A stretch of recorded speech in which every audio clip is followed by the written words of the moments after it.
Well, here we are again. So, today's episode's the Omega Glory, which is how do you even describe the Omega Glory? It's just an episode that's about how great America is. Like there's a what are they called? There's the group of Americans and there's the group of communists. And there's like a little war going on, and of course the Americans are the good guys and they worship a flag of the United States, and it's a whole thing. It's just it's just nationalism. It's just an episode about American nationalism, but it's a good thing. American nationalism is a good thing for the episode.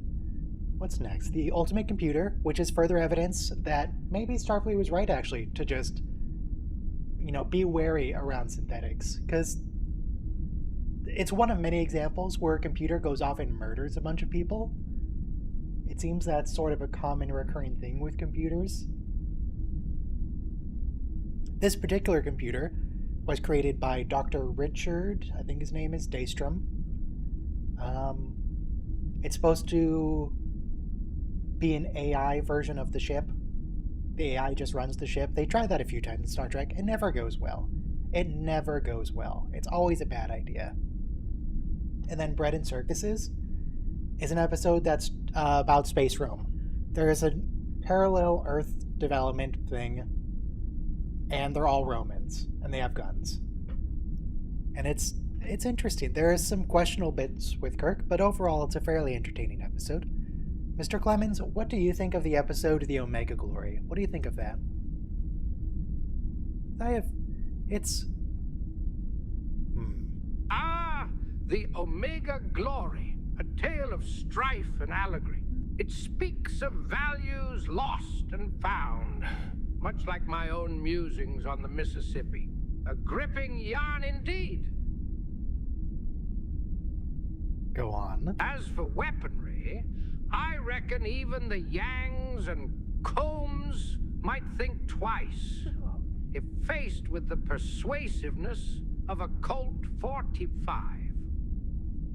So, Mr. Clemens, thank you for reminding me. I did specifically modify his instructions and tell him to not mention rivers or the Mississippi anymore. He's still talking about the Mississippi. I don't think there's any way to get Mark Twain to stop talking about the Mississippi. But yeah, the Yangs and the Coms, that's what they were called, because the Yankees and the Communists, because those are the two factions in the world, Americans and Communists. But he's got a good point. Colt 45 works on everybody. It's a good plan. And frankly, the Yangs should have a Colt 45. There was, what era of development are the Yangs on? Because, I mean, it's not just like a parallel development Earth, it's just straight up a duplicate of Earth. They have the exact same history. The continents are all the same. They had the same wars. It was the American Revolution against the British. It's just Earth. So whatever period they degenerated from was after the American Revolution. No, I think they probably don't have the Colt 45. I think that was probably too far in the future for them. It's unfortunate. But, yeah, should be entertaining nonetheless. How's the weather? It's been raining here. Rain's pretty cool. It's the best weather. Oh, let me adjust the muting here. There we go. Hey. Hi. We the people. Are vulnerable to the Colt 45, yes. Everybody is. It's the American nationalism of the Omega Glory I find really entertaining because it's William Shatner reciting the American Constitution, Declaration, one or the other. I always forget. Yeah. Even though we talked about it before.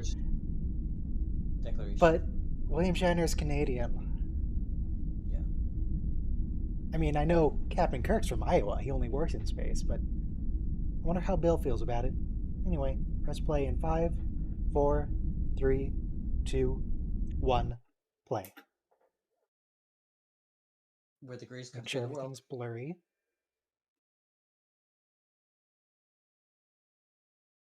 greatest country in the world.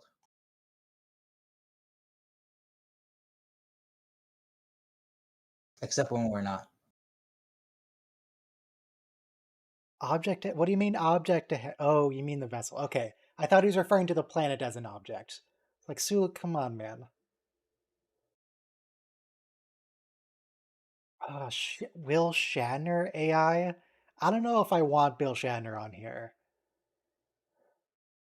You know, we have a 3D recording of like a 360 image of William Shatner. So Why would I want once that? we get, no, I'm saying though, for posterity, I really think the first like AI hologram was going to be Bill Shatner at 83. Jeez, look how big that ship is. That's like the size of a continent. What am I looking at here?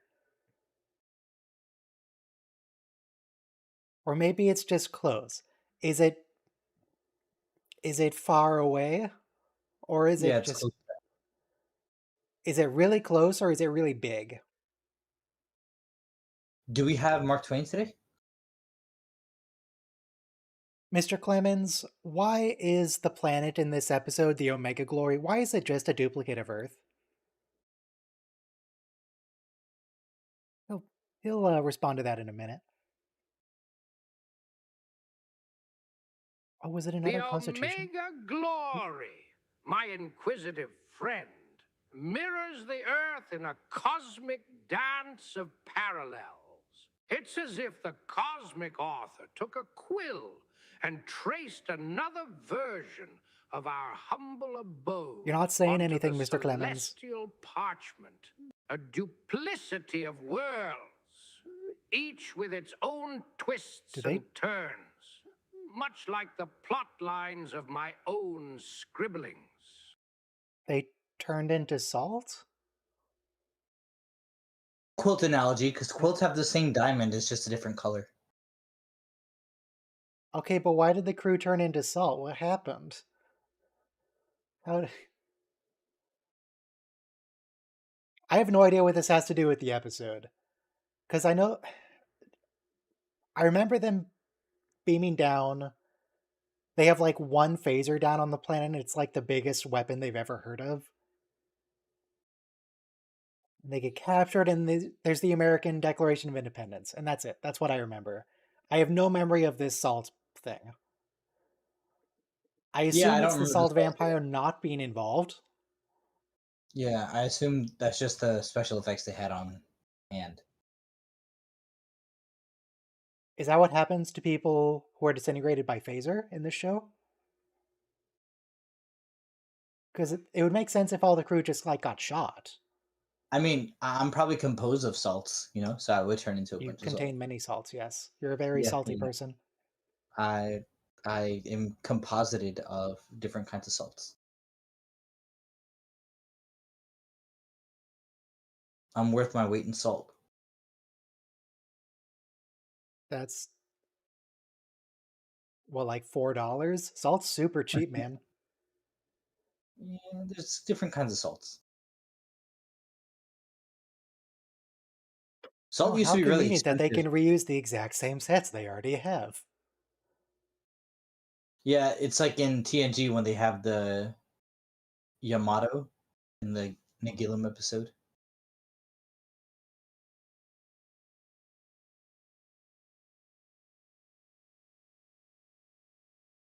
This is the Intrepid, right? Ooh, free shuttle. I don't know, man. No, the Intrepid's a Tholian It's episode. NCC 16 something, 1672. USS Exeter. That's what it is. Oh, okay. Yeah. Thanks. Mr. Clemens, do you prefer the USS Enterprise or the USS Exeter? Which do you think is a better looking ship? All right, let's see if he knows that they're the exact same ship. I don't think he does. Good test.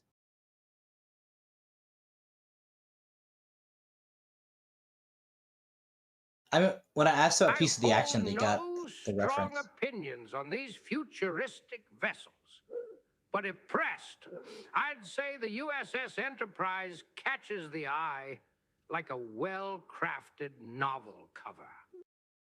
Beauty, my friend, lies in the beholder's gaze. And in this case, it seems the Enterprise graces the celestial stage with a certain elegance akin to a finely penned prose.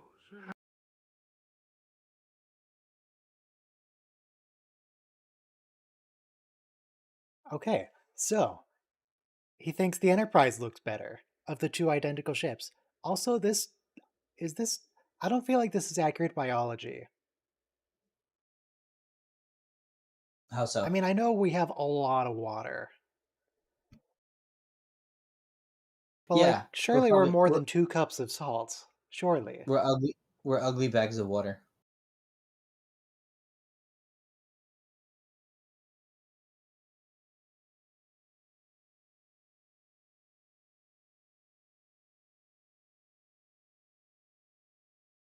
96%, he said. I just looked it up to check that. Google says 60%.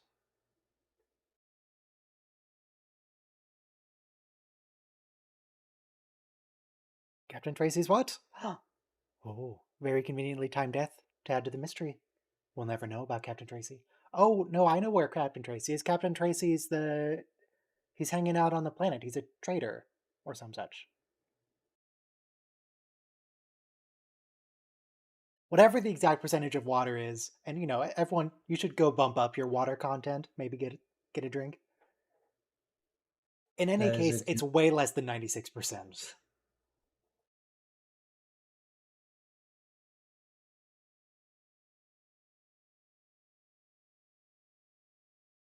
Oh no.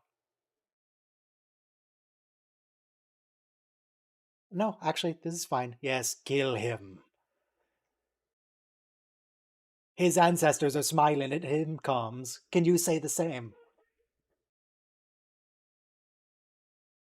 I like their hats. They're very Russian. That is the traditional hat of communists, apparently. Right.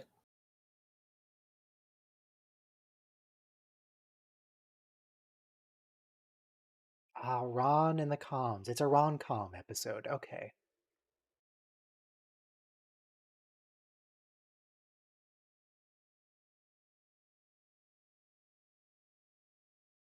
Ah, I want to catalog all the different ways people refer to phasers.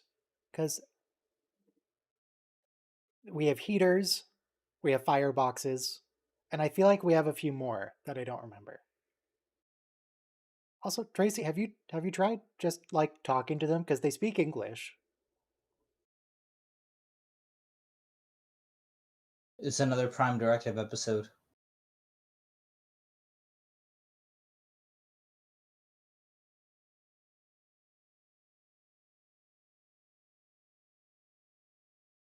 Combs? No, they're not combs. They're comms.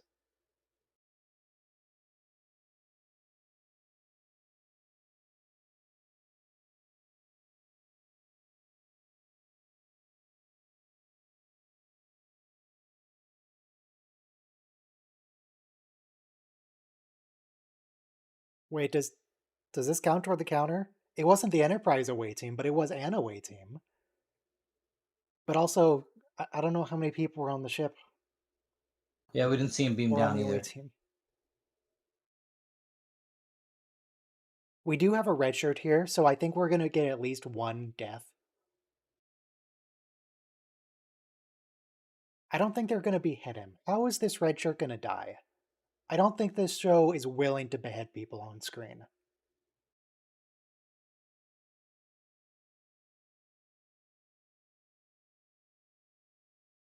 We're going to leave this planet in like 40 minutes, dude. Come on.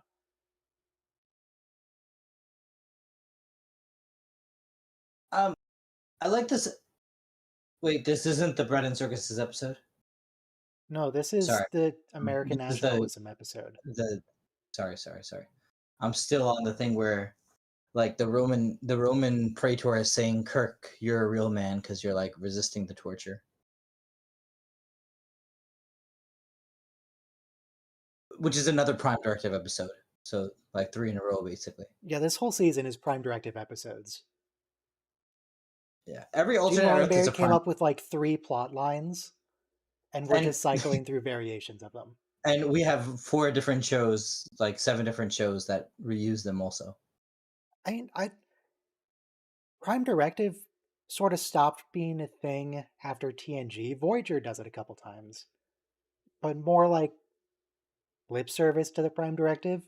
TNG, I think, is the last show that actually focused on it. No one else seems to care.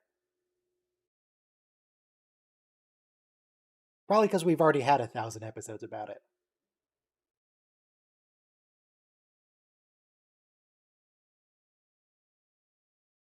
Bacteriological warfare. Don't lecture me, Bones. I'll play around with my bacterial. Oh, he's dead. No, he's not dead yet.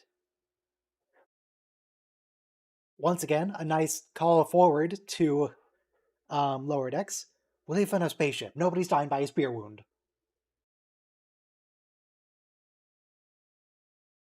You can't just call them savages, Spock. Come on. They're just hanging out.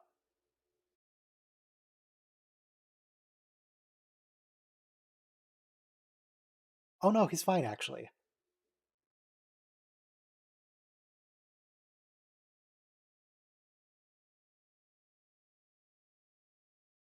Ah, true Americans.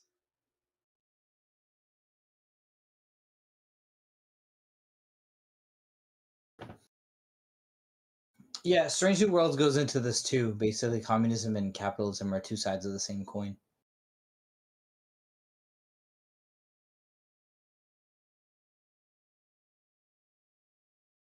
See, Captain Tracy gets it.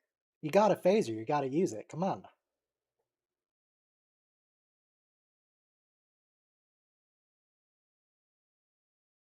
I mean, that's a big crime.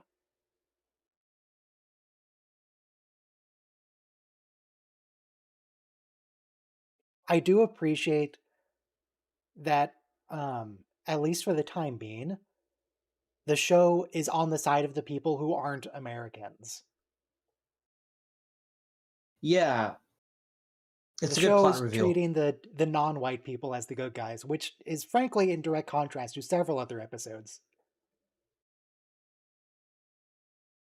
Yeah, yeah, but that's why we have the reveal at the end that maybe the Yeah, communists aren't so bad. but for the moment, we're on their side. I think we might not be anymore, actually. No, I think that might be over. Never mind.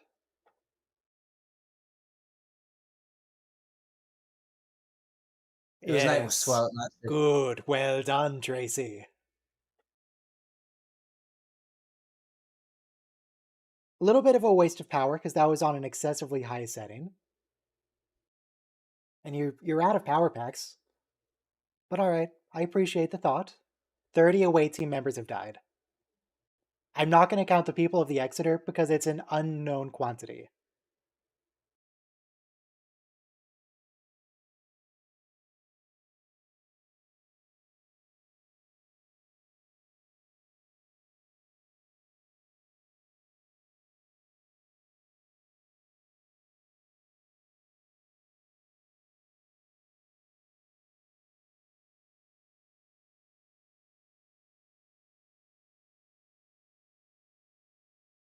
No, I trust him. He seems legit.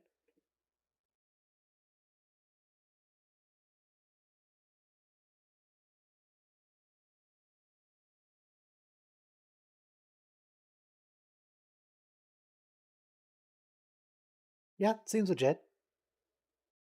Sully, you picked up on that, right?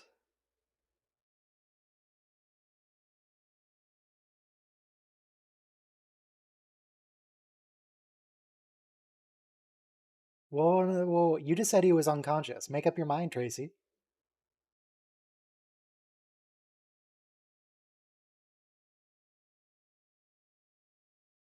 He seems familiar too. Hey, Mark Twain, has the actor who plays Captain Tracy been in any other Star Trek episodes? Who is that? I don't need to Google it anymore. It's Clemens, not Twain, my good friend. As for Captain Tracy, that would be actor Morgan Woodward. Morgan Woodward. Thank you, Mark. He graced the Star Trek stage more than once, playing Simon Van Gelder in Dagger of the Mine, before taking on the mantle of the misguided captain in the Omega Glory. Quite the thespian, if I do say so. I agree.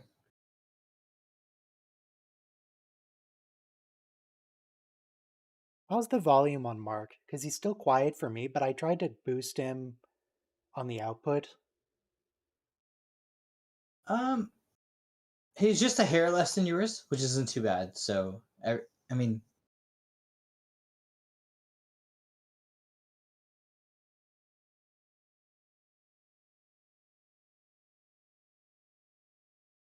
Mark, are you on the side of the Yangs or the Coms? Who are the good guys in this episode? I just need to say something so I can compare. It's Clemens, not Mark, dear friend. thanks. He's As prickly for the about that. Yangs and the Combs, the line twixt good and ill can be as thin as a spider's silk. In this cosmic tale, one might ponder the virtues of liberty and the shadows of oppression. Let's hope the Is he louder Colt now? 45 of reason Yeah. prevails, no matter the side. Thanks.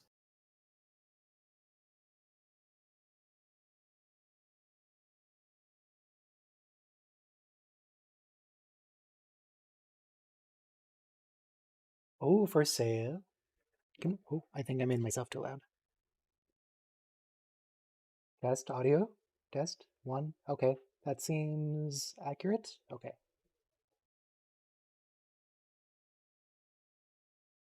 We could make so much profit off this planet. Think of how much we could exploit it. It has all the same resources as Earth.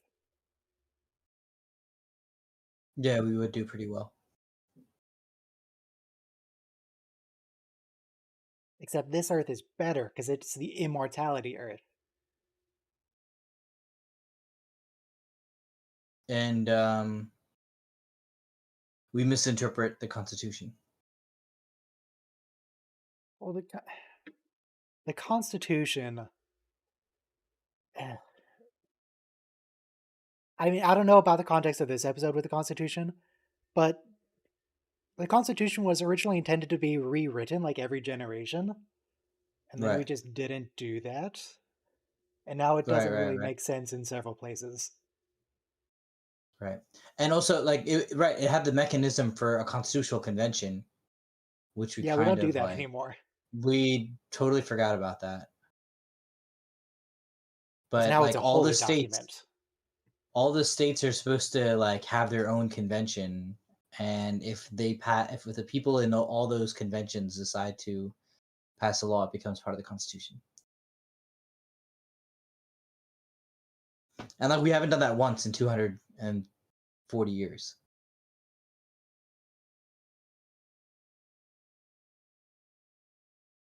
Captain Tracy, have you tried just talking to them? Because, I mean, they look like people to me. Also, what's that on his shirt? Why does he have a different badge? Oh god, it's the Amok Time music again. It's always the same music. Yeah, that's our action repertoire.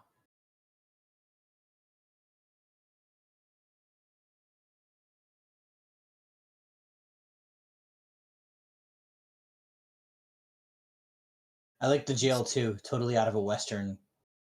Yeah, I think we've seen Cowboy. this jail set before. Yeah. In fact, I'm pretty sure this is the same one with the Nazis, right? Yeah. But here, like, they're both. If these people are so savage, why does that woman have perfectly styled hair and makeup?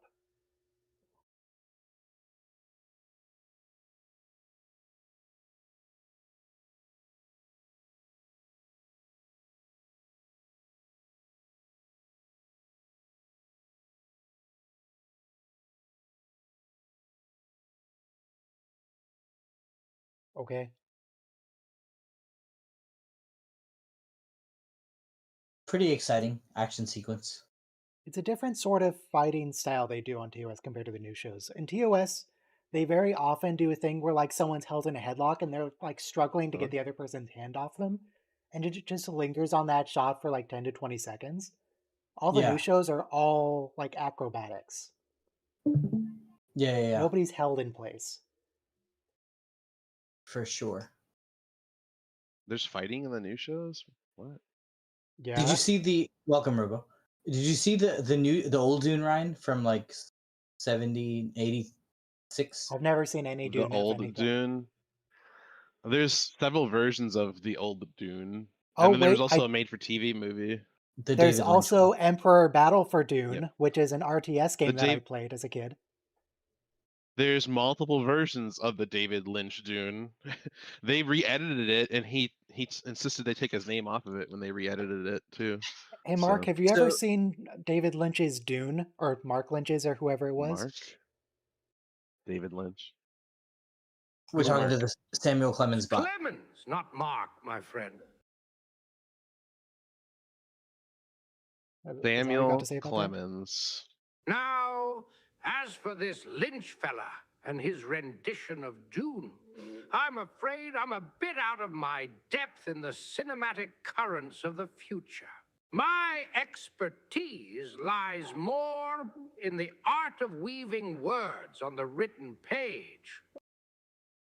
Okay, so he didn't watch Dune. He didn't exist then. Um, Well, I told him but he he's traveled to the he's future.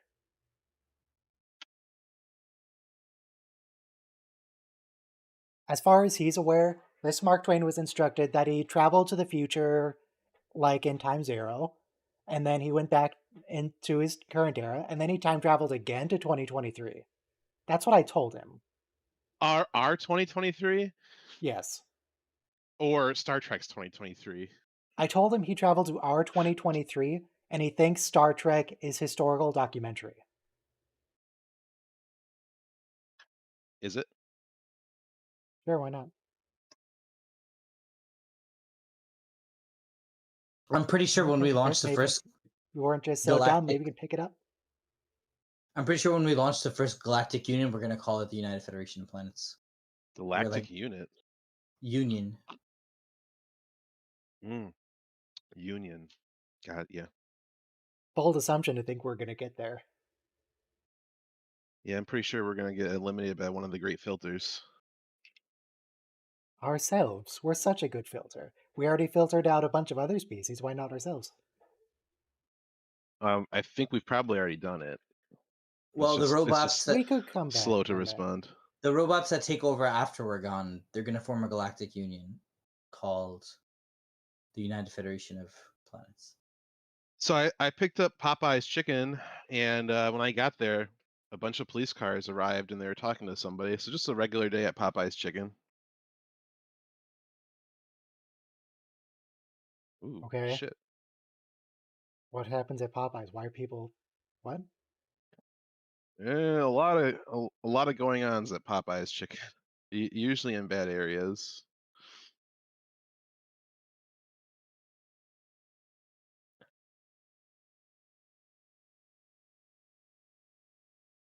Well, maybe just leave the people to handle their own business. They're just doing their thing. They're hanging out. They're having chicken. Leave them alone.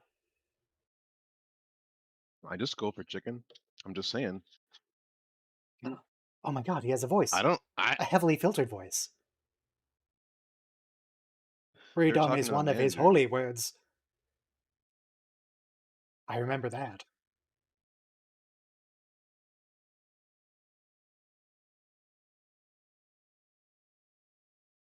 Yep, now we're Is it getting Andre into the the Giant? nationalism.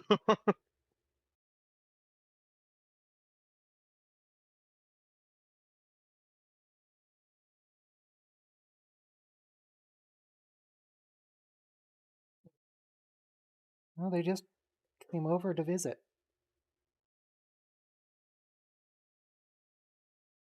What a twist, this person who's clearly just a dude can talk.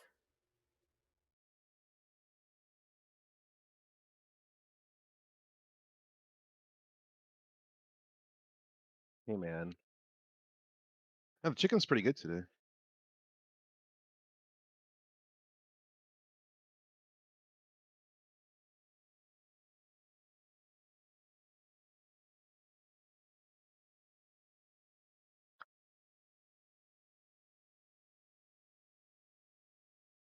Well, maybe he didn't have anything to say. Maybe he doesn't like to talk to you. Give me liberty or give me death.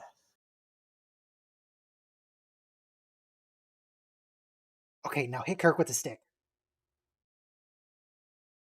Yes, well done.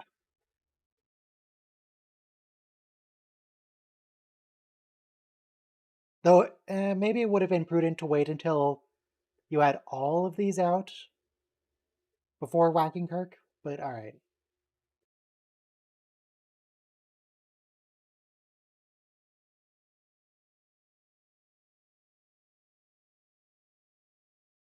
No, clearly not Spock. Come on.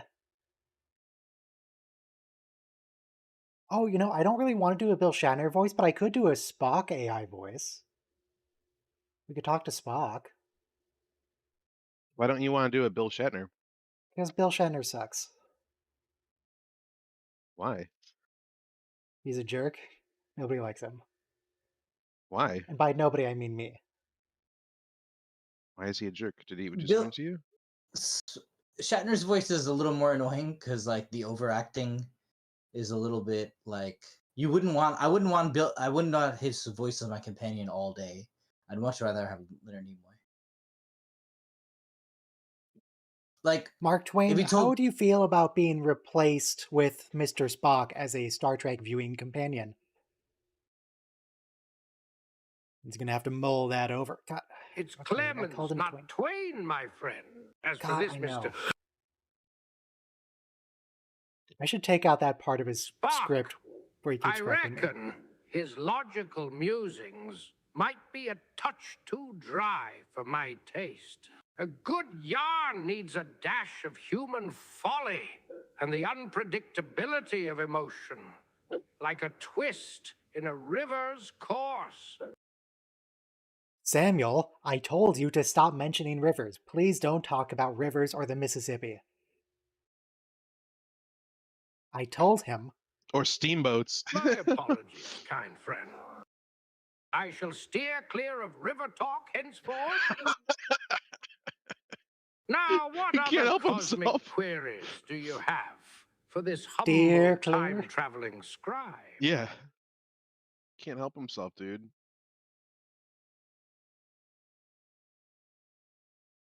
Oh, is this the episode where Bones makes the vial full of death, as he called it?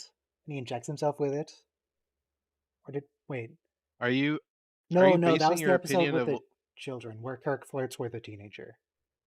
William Shatner on George Takei's take? No, the main story I like remember is the one that Wesley told. Which is what? so I It's mean somewhat I of a long just story, but basically Wesley, what's his name? Will Wheaton. They were like filming a movie next to the TNG set, and he went to go say hi, and Shatner was, in summary, a huge jerk to him, and like Gene Roddenberry made Shatner apologize. Huh. Well, But just in general, that he's pretty full of himself. yeah, he's definitely a narcissist, but I mean, there's a lot of people who are narcissists. I don't like him. Doesn't mean he's a bad person. There's worse things to be. He's a great guy. He's literally never murdered anyone. What's the problem? As far Mm, as you know. yeah. Didn't one of his wives kill herself under suspicious circumstances, actually? I don't like Shatner's voice so much because like his mispronunciations of sabotage and stuff. I heard that on the He show, doesn't say like a couple sabotage. episodes. You say sabotage. He says sabotage. Yeah, and telekinesis. I'm just like, could have made the effort. Now we need to play Beastie Boys Sabotage. Oh, in the Abrams movies, you remember the part with little baby Kirk driving his stepdad's car, driving it off a cliff? Yeah. He was blasting sabotage in that scene. Yep. So when they That's brought it why back for the I third said. movie, it was a nice callback.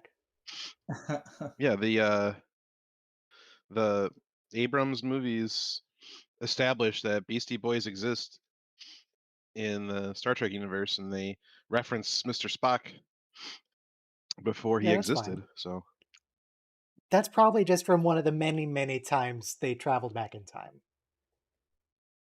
well, you know how he says like a pinch on the neck from Mr. Spock. So one of the Beastie Boys must have been on the bus and saw Spock pinch the punk rocker in the '80s. Remember? Yeah, In the when they went the journey home for the whales. could you turn that down a bit?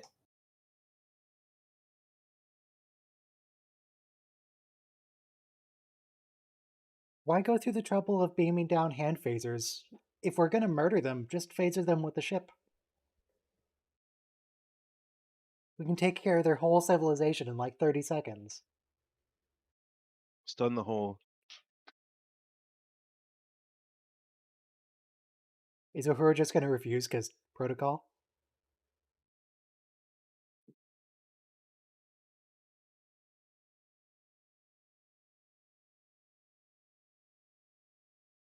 Oh, she had to call her supervisor over.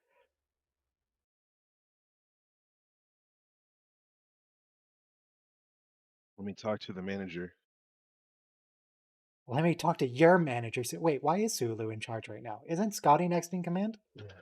Where's Scotty? He's not in Maybe this episode. Scotty's busy. Whoever's in command is who's left in command when the captain goes. Remember the episode with Jordy and the he was still helmsman, and then the chief engineer came and he's like, "I outrank you. You should give command to me." Yeah, and Jordy responded, sucks to suck. Yeah, I remember that episode.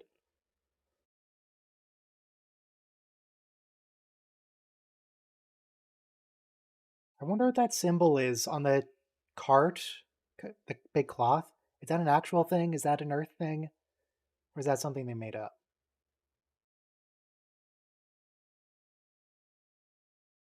Dang, these people really like their cloth. They have like an entire building draped in a tapestry.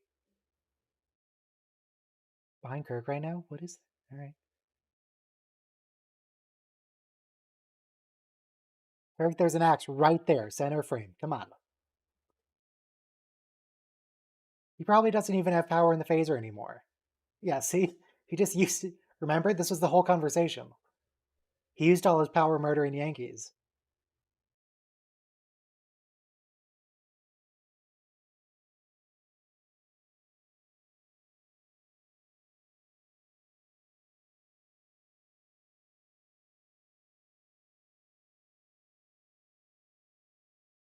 Spock? Is that you?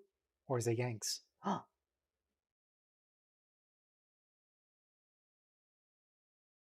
These people look a little augmenty.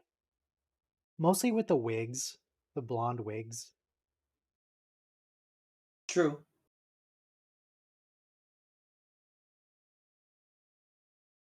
So are the comms dead now? So this doesn't strike me as an episode where they live in peace. This feels like a murder episode. True.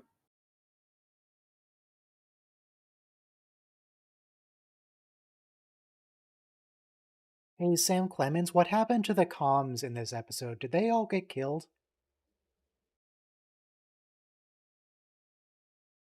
Oh, screw It's you, Sam. He's gonna. Clemens, not Sam, my good acquaintance. Okay, he doesn't like being called Sam. As for the Oh. combs, the cosmic script doesn't spare all from the trials of fate. In the ebb and What does that mean? flow of this celestial narrative, some paths may cross to a fateful end, much like characters in one of my own literary works. So reading between the lines a little bit, I'm pretty sure Mr. Clemens said that they died. Oh, Kirk, this doesn't make sense. Are we the baddies? You're right, Spock. It is too close. It is way too close of a parallel.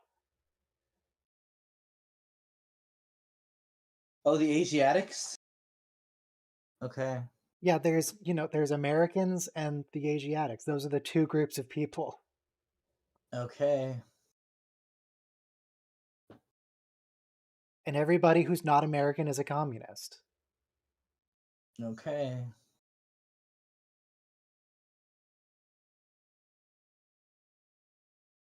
Look, the original series is problematic in many ways. No, well, look, it makes sense even now, right? The Does it? Russians and the Chinese control most of Asia, and And they they're were not we thought they were communist. and we thought they were going to take over because Mao and Stalin were such good buddies, and we didn't realize that they hated each other more than they hated America. This Did you see that video what clip?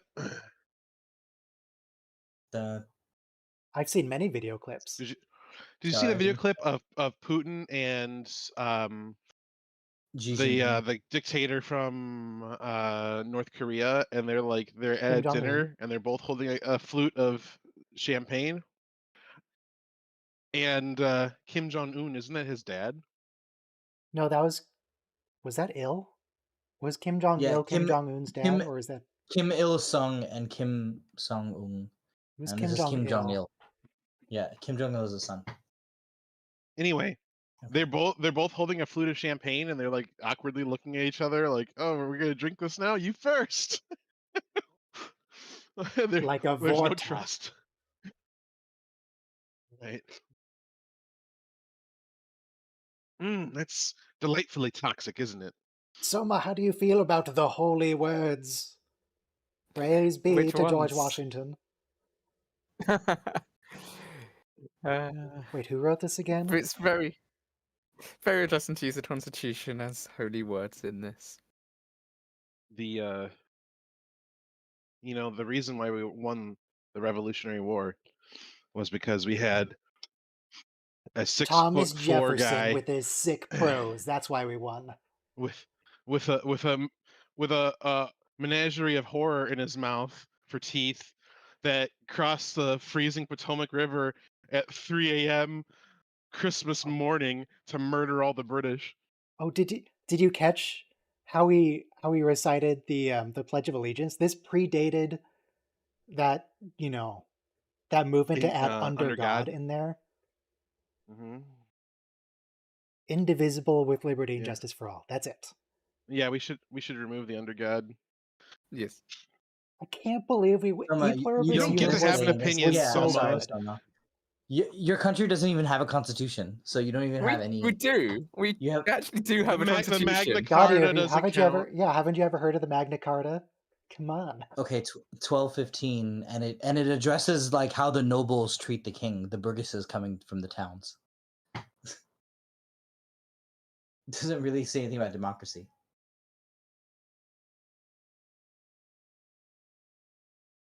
But actually, so George Washington lost more battles than he won. It's George Washington has never lost a battle. And here we have another Starfleet officer just being evil, basically. Being very un-Starfleet. The legends describe the evil one. You mean the tyrant King George, of course. King George III. That does look like Spock, to be fair. Oh, it's Spock.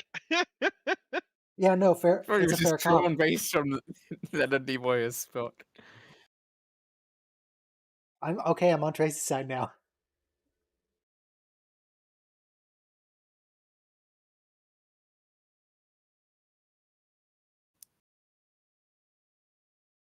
Spock's not even from America. He has no heart.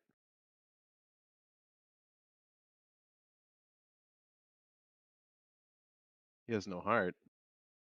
Now you're telling me that Vulcans don't have a heart?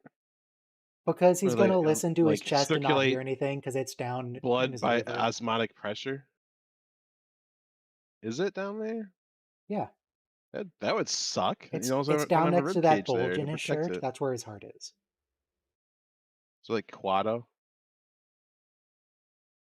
It's a perfectly valid place to put the heart because it's got to pump blood everywhere. No. No, it's not valid.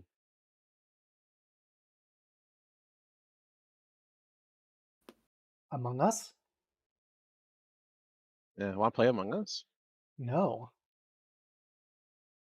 Oh, you suck. Yes, hug.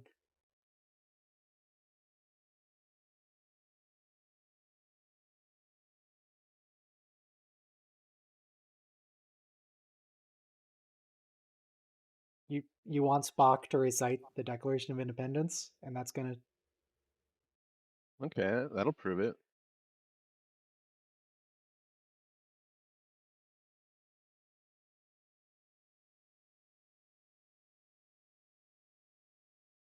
Perfect union, Mr. Yank. In order to form a more perfect union.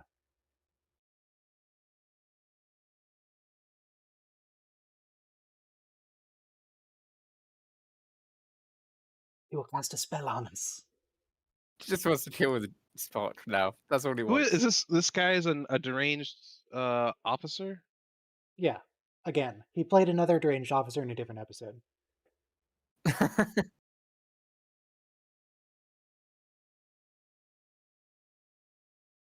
Oh, so you wanna like arm wrestle? You wanna beat each other up? Oh my god, she has lines. That's the first time she's spoken. I thought she was just here to have Vaseline on the filter. Yeah, she puts Vaseline on, then steps in front of the camera. The holy fluid.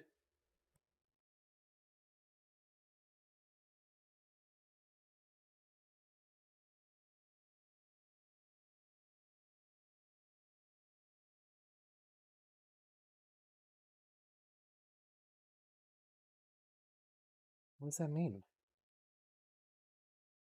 Oh god, they completely hobbled his ability to fight. He can't hit him with both his hands at once. Well, there's a knife here. The reach. The guy's taller, so he has more reach. That's an advantage when you're, you know, tied together. I guess. Also, a knife doesn't actually show who is stronger.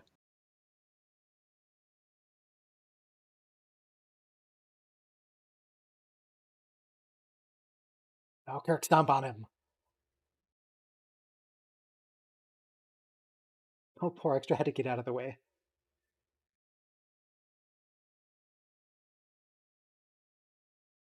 All you have to say is just recite the declaration and you'll be fine.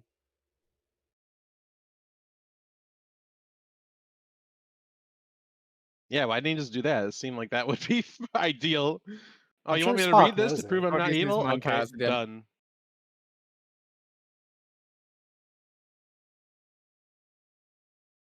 What is this zoom? Oh, this is more of the long range mind melding.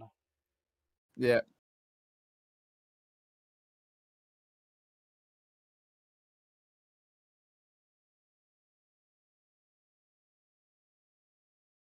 So this People is said that Discovery was weird with its not mind meld powers. No, that it's just TOS the entire time. yeah, TOS has I think it's TOS. They also have a several light year mind meld somewhere in here.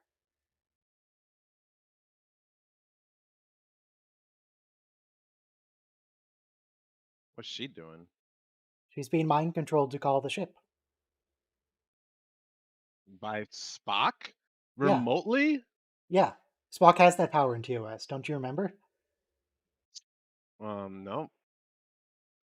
This is the second time he's done this in the show. So, yeah, complaints about Discovery's long range Vulcan telepathy. I mean, that's canon to TOS, so. Yeah. Well, hold on. Long range, like across star systems, is No, different TOS than will do that across the too. room. It'll 100% do that too. Uh, We just haven't had that episode yet.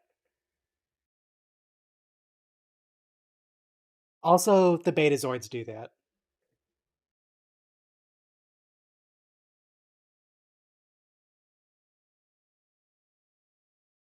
Do it. Kill him. And your journey down the American path will be complete.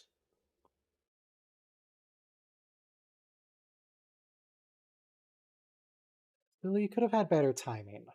It's too late.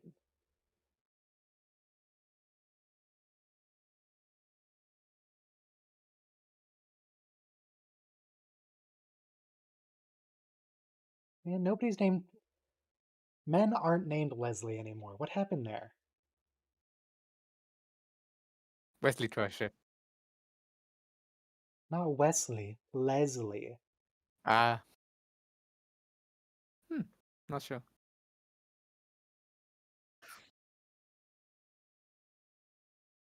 Id Plebnista. I mean, I know he was before trying to say in ordered form of... What's Id Planista?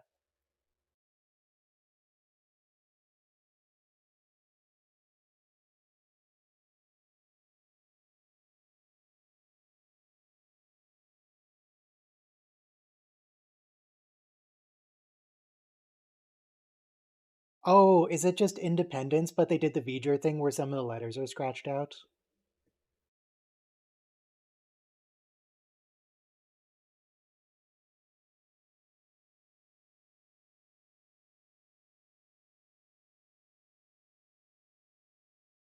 I wonder how much of this episode's budget was in flying people to DC to get a little replica of the Declaration from the gift shop.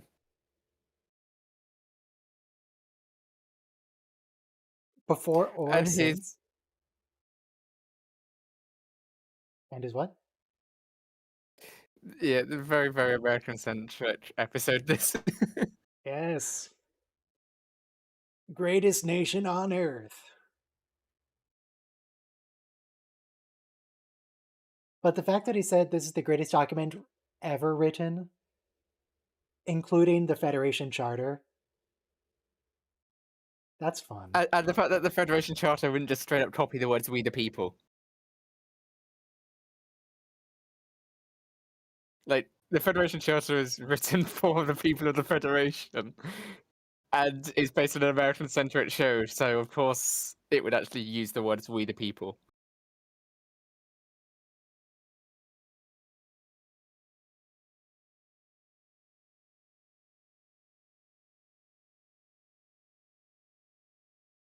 Canadian Bill Shatner, no, everyone.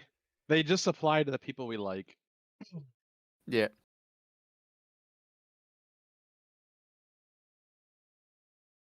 Clemens, do you agree with Kirk's perspective that the words of the Declaration of Independence, we the people, and so on and so forth, should apply to everyone in the world, including communists? Let's see what he thinks of that. Indeed, it's Clemens, not Kirk, my friend. Okay, now he's getting confused about his name. I didn't call you Kirk.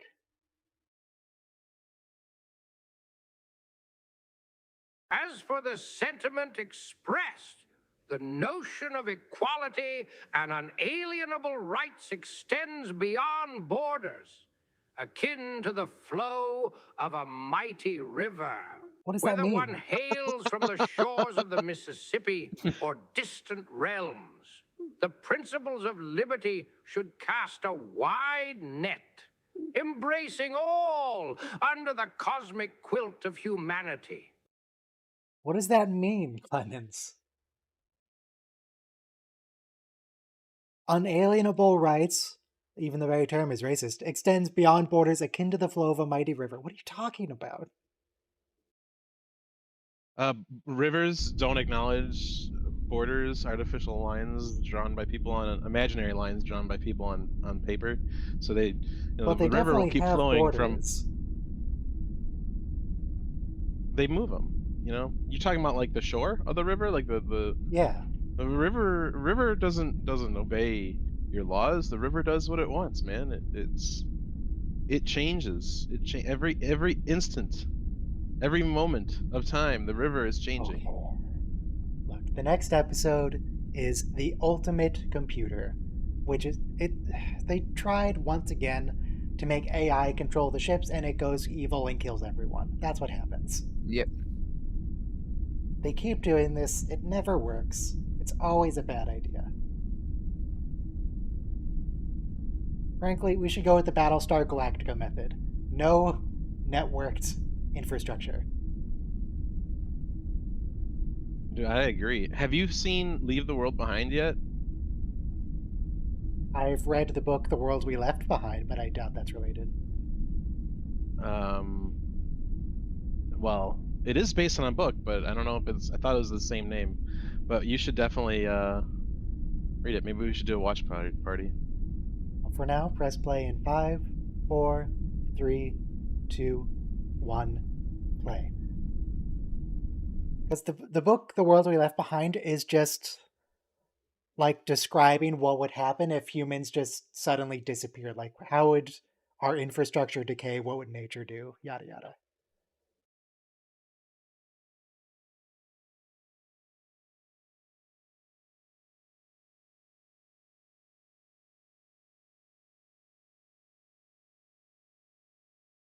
Commodore doesn't gotta be rude about it. Just use your words, Commodore. And who's that guy? That's not Daystrom. Oh, this is the Admiral Buenamigo of this episode. Got it.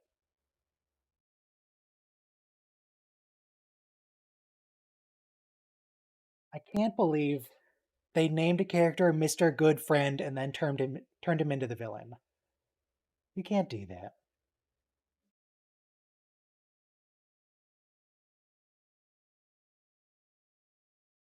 It's a small furry animal from Earth, but that's not important right now.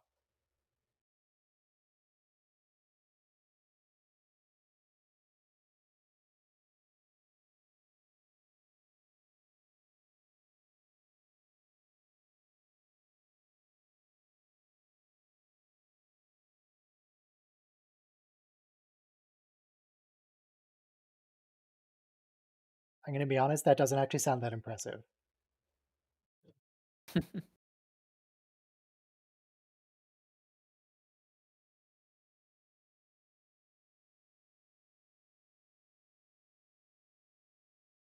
Therefore, Dr. Daystrom is a security threat and we should kill him.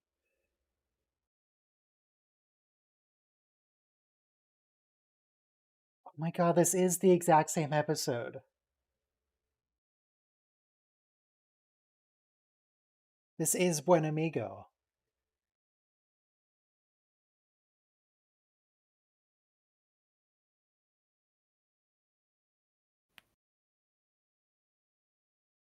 Okay, but shouldn't they be here? Because it's a test, right? Shouldn't they be here in case the computer fails? Yeah.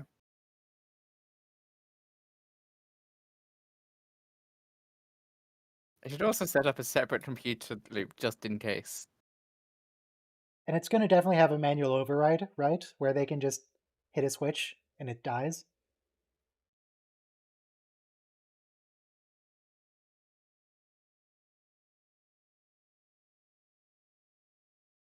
Hey, they paid to sit here and do nothing. Great. The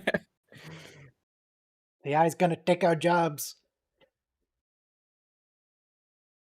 I mean, it's way more efficient to send robots to explore space than it is to send people. Clemens, the Ultimate Computer episode is about an AI taking over the ship or, being in control of the ship. How do you feel about that? You're asking You an just AI keep how saying he it's feels about AI. Clemens. It's Clemens, not whatever else might come to mind, my good compatriot. The notion of a contraption wresting control from the hands of I'm taking the capable bit about sailors correcting his is a name out of his tale script. as old as time. You put it there.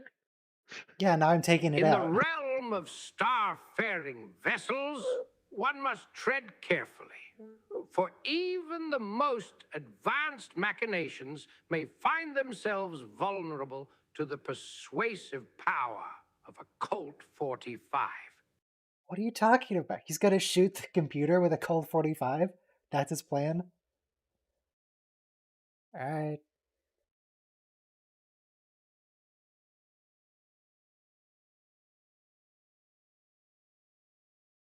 Um, why don't you ask him how he feels about being called Steamboat Willie?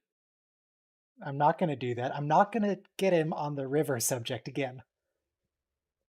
I will not. Although I completely disagree with Bones' assertion. A computer absolutely could run this whole ship. I guess in the 60s era that was pretty far-fetched, but now, yeah, no, just let the computer do it. It's fine.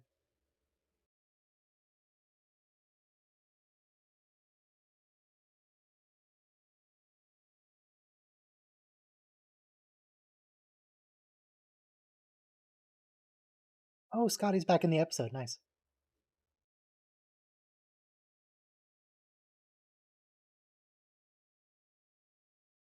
Do you think this whole incident of his computer murdering a bunch of people tainted his reputation? Because he still has, like, the Daystrom Institute. No, I mean, you know, lots of great thinkers are responsible for horrible things. You had the Nobel Prize. The man literally invented modern explosives. Is that the guy who accidentally invented, like, 2 different ways for people to murder each other? He was like, oh god, not again. It's happening again. He, like, tried to make medicines or something, and it just turned into a war machine, and he was very upset about it. Yeah, well,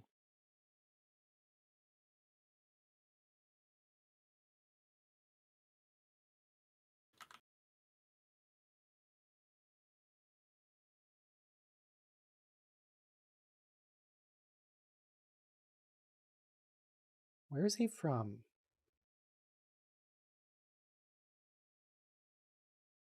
His accent sounds familiar. It doesn't sound southern exactly.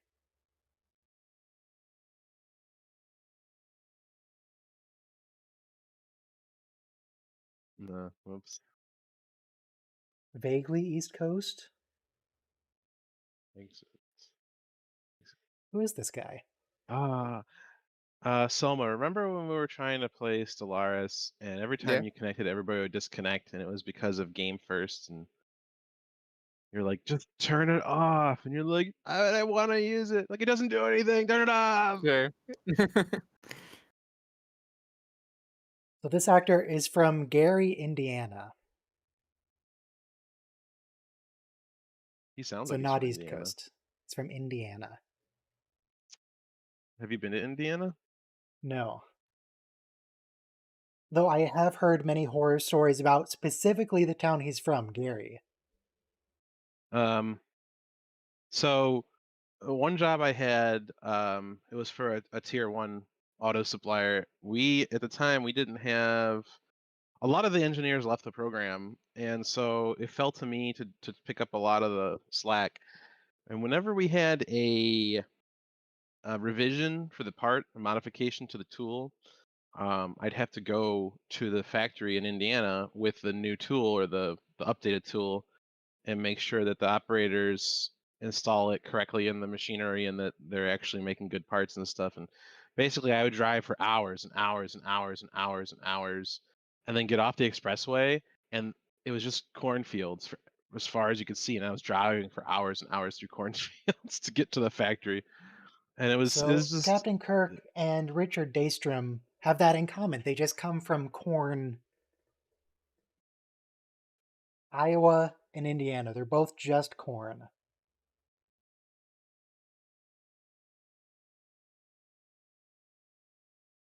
oh man, the car would be covered in corn flies. It was the worst.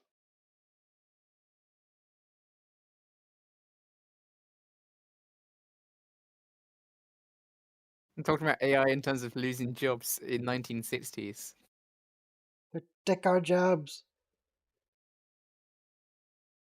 Are you afraid of losing your job to an AI, Clemens? He's upset that he's not going to be able to sleep with alien women.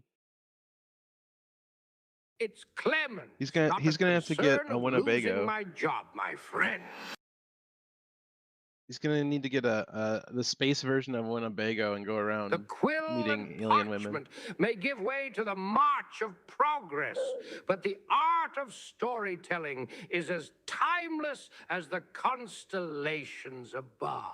The No constellations change, mechanical Mark. marvel can capture the soulful tales spun by a seasoned wordsmith. Much like a Colt 45 stands unrivaled in its timeless efficacy.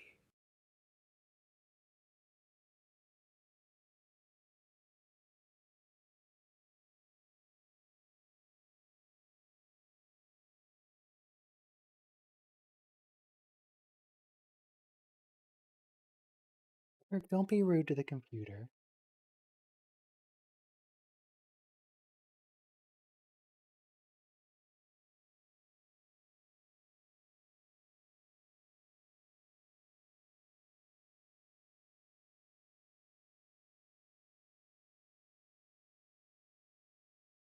Don't Star Trek ships already have an autopilot?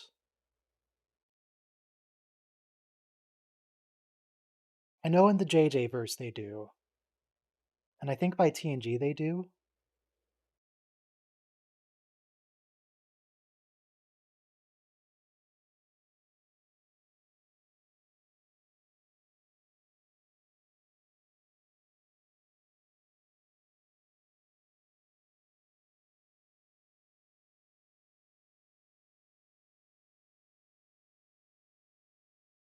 No, he does, Mike. Kirk, this is the whole point. Yep. Can we shoot Captain Kirk? You know what? No, I'm on M5 side. Maybe the murder is good. These humans are just getting in the way.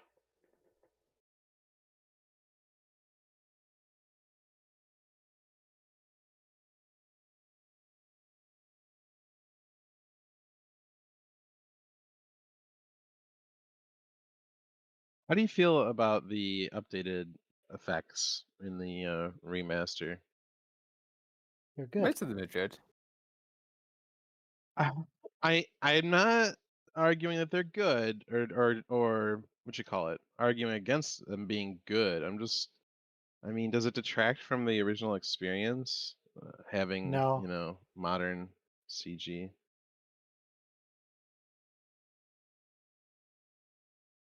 No, I would not agree with that sentiment. Updated. There's nothing wrong with updated effects. Hmm. I As think long there's as it something like matches the quaint general about aesthetic. the old effects. As long as they don't fundamentally change what it was that you're seeing or what it is that you're seeing, like they did in ET.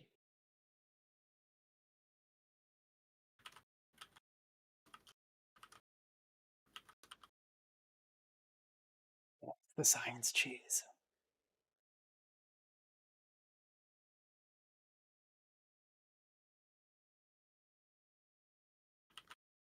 Yeah, why not?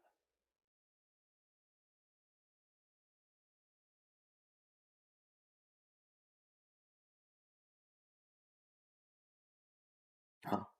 You picked the wrong geologist, Jim.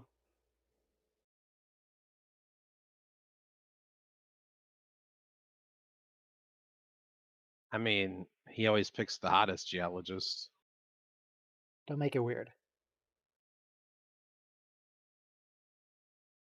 I mean, Gene made it weird first.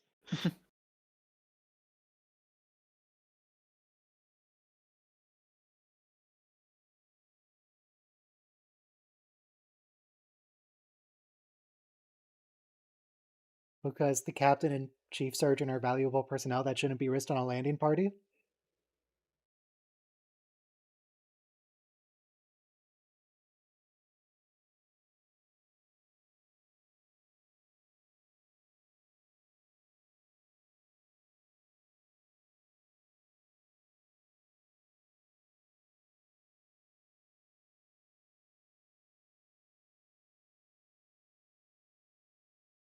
Oh, Carstairs was the right recommendation.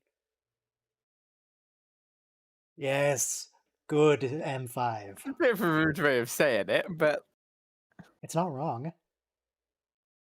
Why would Bones need to beam down? What's he gonna do?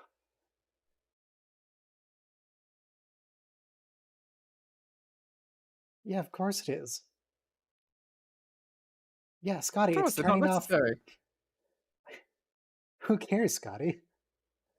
Oh no, it shut down the life support on the deck with no people on it.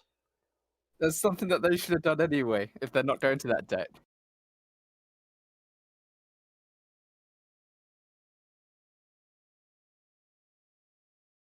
Captain Kirk is the kind of person to leave the lights on in rooms he's not in.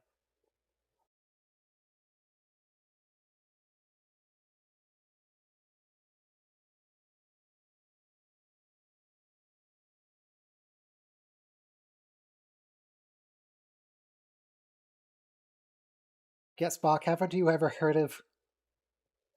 That's just how CPUs work, Spock.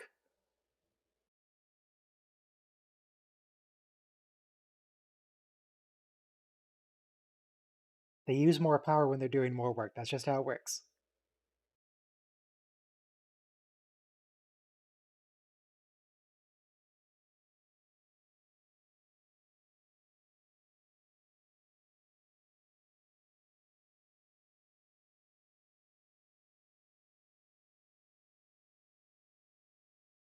Oh, archaic as dinosaurs. No, no, no. Daystrom, I'll have you know. The dinosaurs are a spacefaring civilization that are way more powerful than anything humanity's made.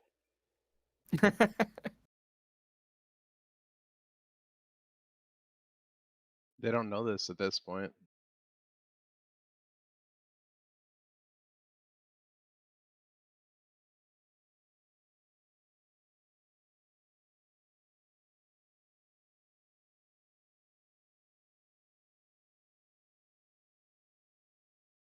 Because, yeah, why would we power sickbay? No one's there.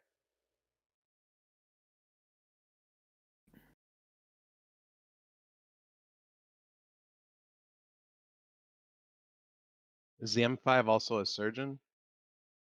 No, they specifically called out earlier that the surgeon is like one of the few roles that can't be replaced. Yet. Mm, I know a particular hologram that would take offense to that. Yeah, but that's like 200 years in the future. It's like 100 and something. All these people will be dead by then in any case. I'm not sure if that's M5 has strictly already true. gone to red alert, sir. Ah, yes. Well done.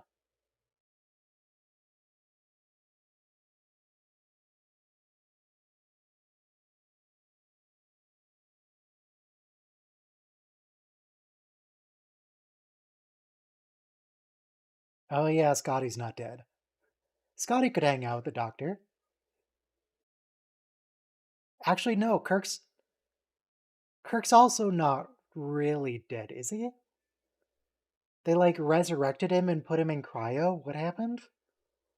Yeah, he's in some type of cryostasis. They don't really explain it, do they? Or is They he just like leave it they're open planning to for resurrect him, but he's still some other dead for now? spin-off. Yep. I mean, they hired a new actor for Kirk. We might as well use him.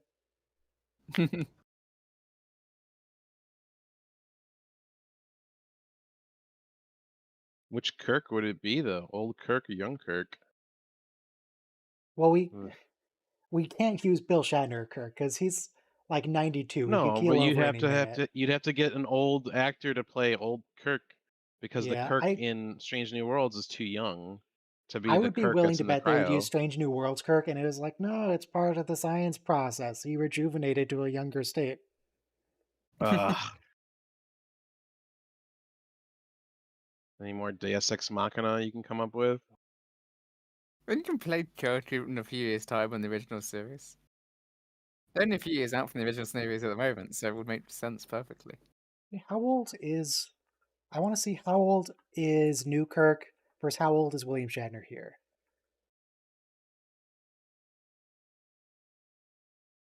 We Thelma, can't there's no afford enemy. Chris Oh, there's Pine enemy anymore. planes.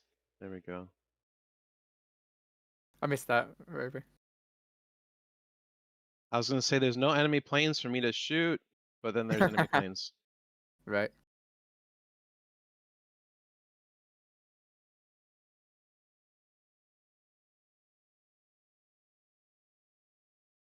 One down. One to go. You just love Kirk spot. Come on, get it out in the open. Literally, the original fan slash was Kirk and Spock.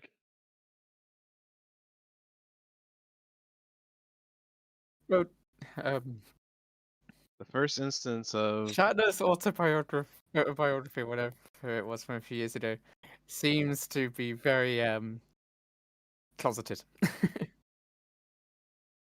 closeted.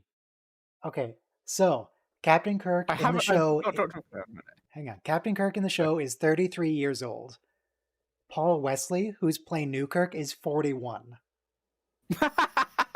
So yeah, he's aged very, very well. Then very well. He moisturizes, dude. So he looks like Moisturize me. he Moisturize looks me. 35 at the oldest. Yeah, we could totally use Oh. Paul Wesley as revived Kirk. From Discovery. He yeah. doesn't have the right build.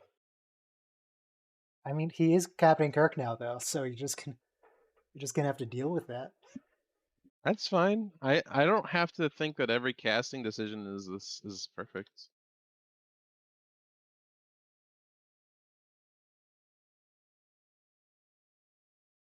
I don't think I can ask Mark Twain about it though, because I'm pretty sure Kirk showing up in Strange New Worlds happened after ChatGPT's last update.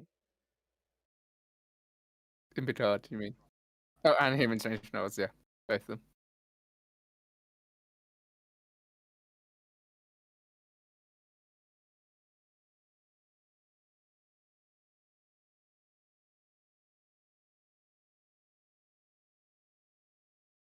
It's better than you, Kirk. It's really the con of computer systems. It's better, it's faster, it's stronger.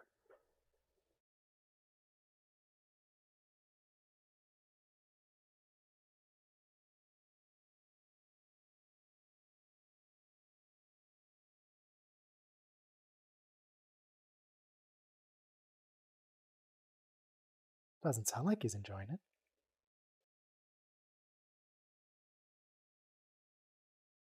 Yes, from ancient Earth.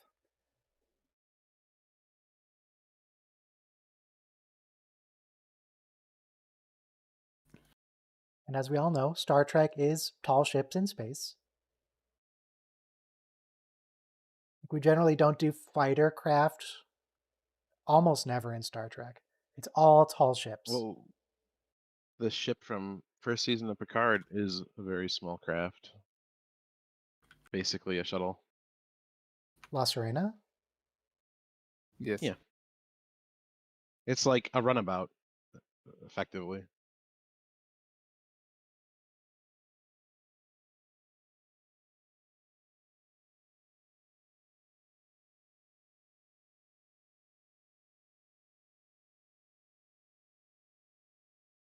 Not quite certain why you wouldn't just do this like at Jupiter or something like that, so you're out of the way of Earth, but you're well within Federation territory, so there's not going to be anything happening. And if anything does happen, I don't know. other ships can get involved rather than the ships involved here.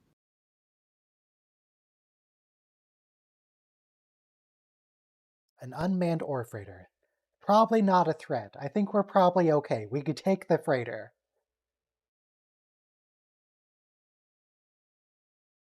Does it even have weapons?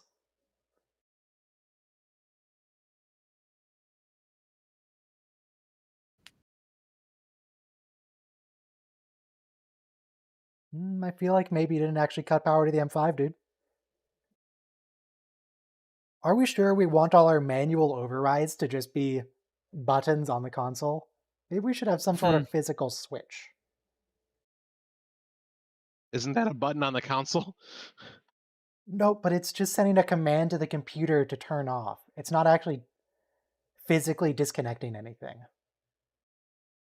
Oh, I get your point. But you could just make a physical switch a button on the console.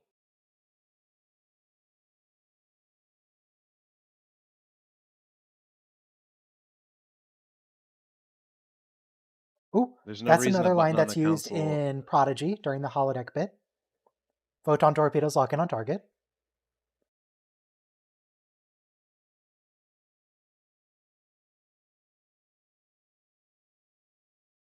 Ooh, and that was the Doomsday Machine music. Yep. I don't know. When you've got another 3 vessels in the area, why don't you have it so that you physically disable the proton torpedoes, or the proton torpedoes and the phasers, so they cannot be charged up to maximum power? You've got 3 other ships in the area which can deal with any actual problems. Just have the Enterprise on low power for this. Or better yet, use one of the other ships to do that, and not the Enterprise. So the Enterprise is the flagship still. Nah. Direct quote from Starfleet Command. Nah.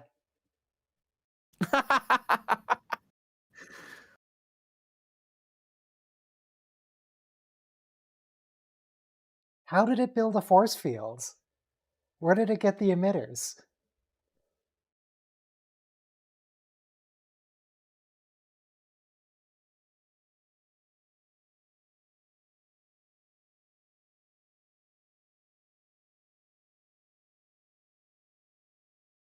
What if we went with Mark Twain's suggestion? Earlier he said we could shoot it with a Colt 45. We could try that.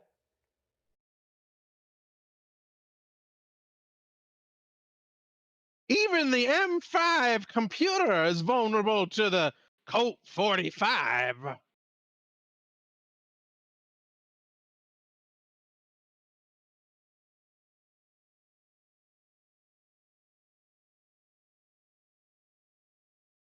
I suspect even a time traveler.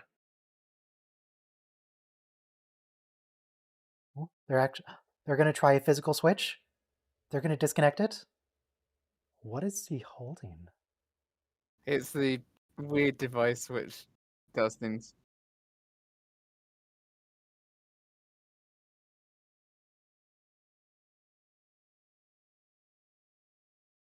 Oh, it actually killed someone. Okay.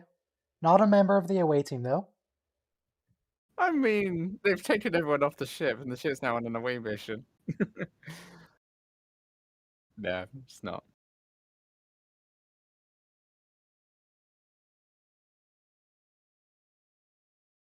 Unlimited power.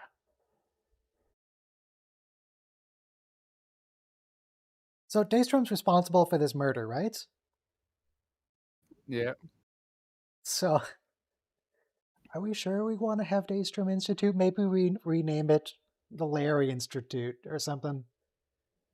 The Larry Bird Institute? Can't they go to the weapons area and disable the weapons there?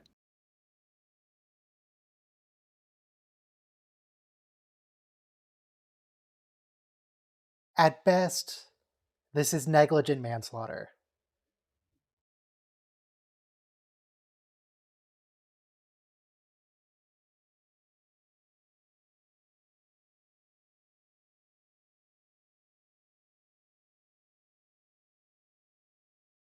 Lol. No, Spock, I can promise you, nobody who ever programs anything knows what it'll do on the first run. Yeah. It's not how this works.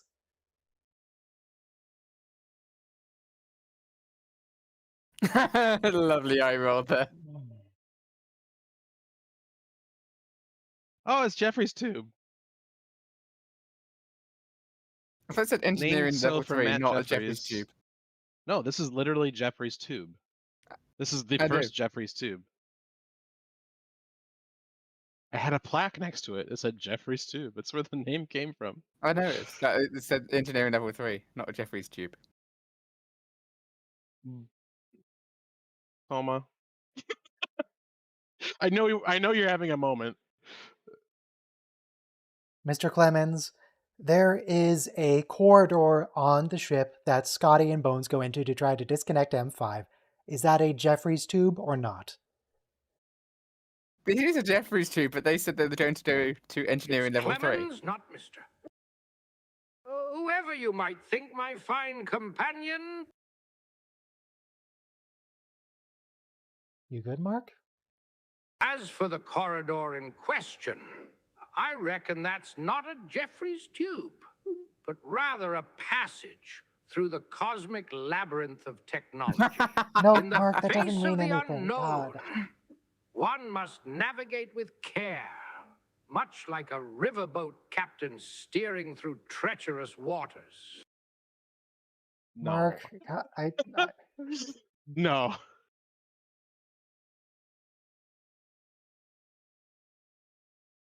you know what, Mark? You're fired. I'm going back to Bella.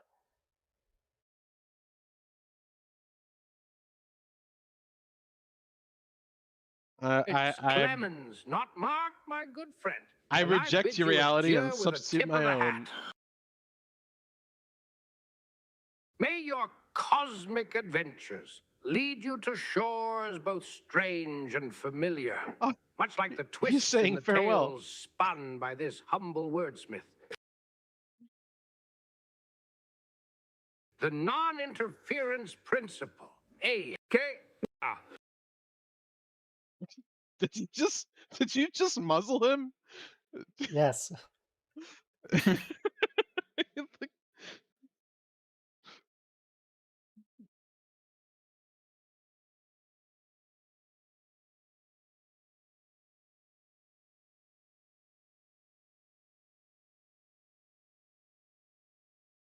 Who's Bella in the list? Where did she go? I lost Bella.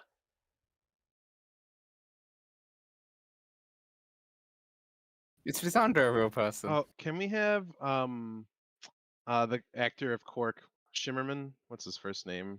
Quark Shimmerman, yeah. Armin. Cork Shimmerman. Armin. I wanted to say Herman, but I knew that wasn't right. Armin. Not a regular name. I'm in the enemy detection zone. I show up on their mini map.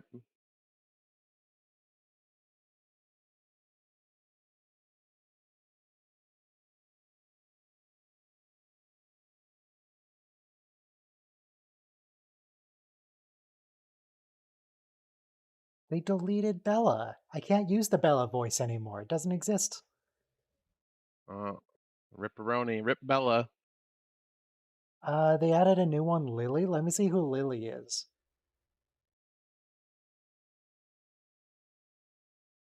Can we get like a Elvira, like a smoky kind of Let's sultry just female? Lily, what do you think of the episode The Ultimate Computer from Star Trek TOS? Lily, are you there? Hello?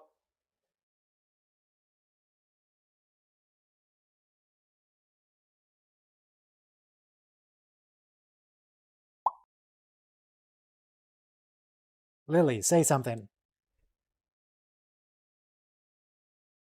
Okay, the voice recognition stopped working.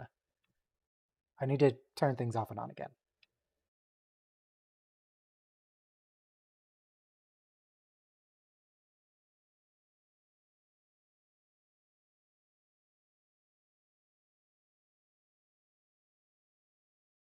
The Ultimate Computer is a stellar episode, Ryan. Hmm. I I'm not find sure it about that one. fascinating how the M5 computer becomes a bit. Control-Alt-Delete on the crew. Don't control It's also like the like the crew. Enterprise got a Control. taste of futuristic IT problems in the 23rd century. It's like a female version of Soma. Yeah, that's how the British work, dude. It's called an accent.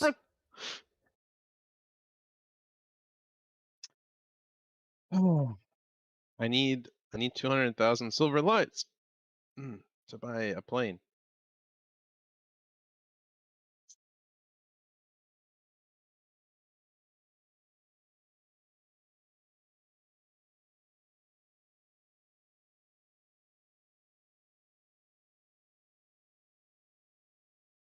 Boom, boom, boom, boom, boom, boom. So there's a new option that's called Santa Claus. I don't know what that means. Whoa. Well, it's Santa Claus, obviously.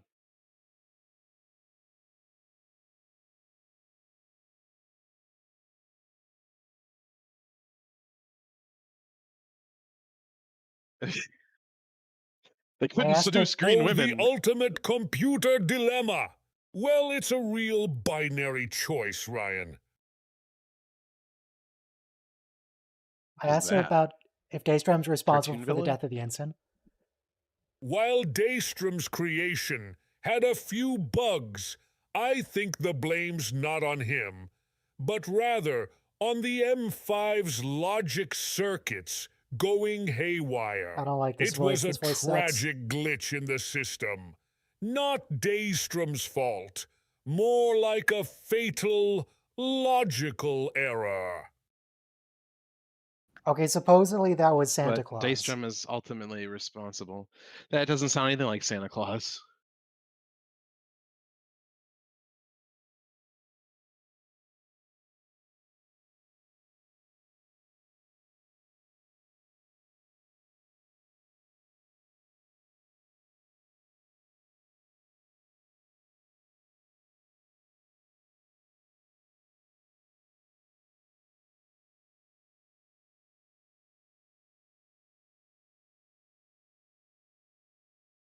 Okay, Mark, you're back for now. It's Clemens, not Mark, my good friend. And I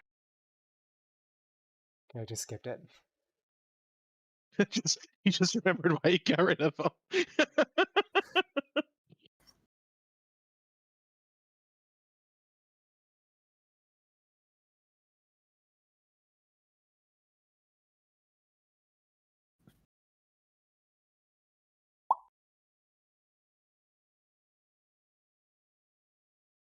Okay, Mark, are you back?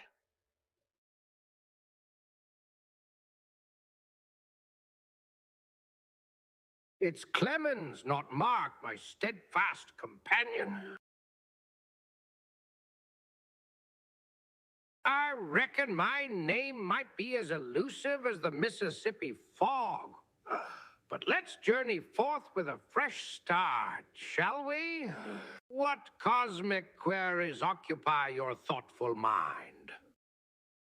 Okay, we're back with Mark Twain until I can find a better voice replacement.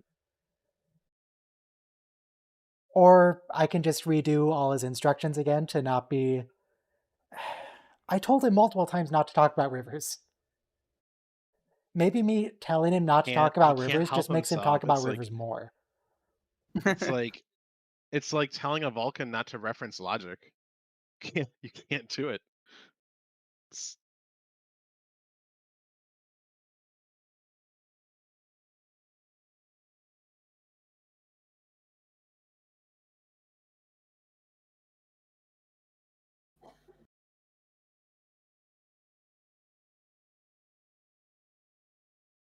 Yes, 53 dead.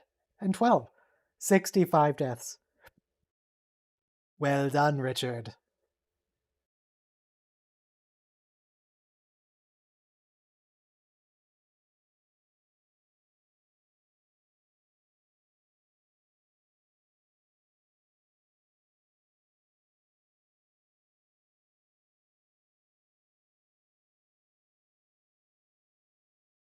Yes, destroy the Excalibur, do it.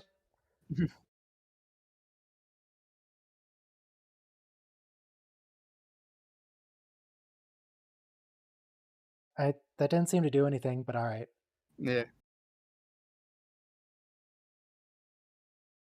You know, Jim, Janeway would have destroyed the ship by now. What are you waiting for?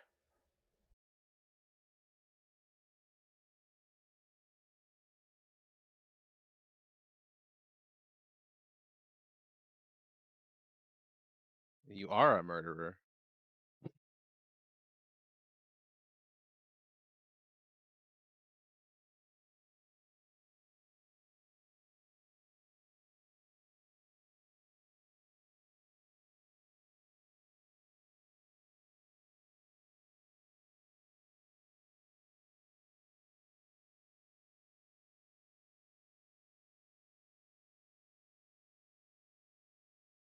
Do you? Do you have an effective... You haven't done anything so far.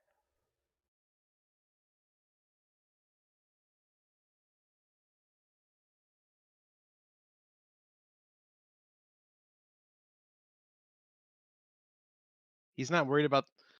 He's not worried No, about the ship. He's worried about the M5. of course, that's why... Yeah. That's why him imprinting his own engrams led to M5 being so murderous. Because Daystrom himself just doesn't care. He's into the murder. Oh, he reminds me of the transporter guy from Enterprise. The transporter guy? The guy who invented the transporter on Enterprise. Oh, that dude. He's in a wheelchair.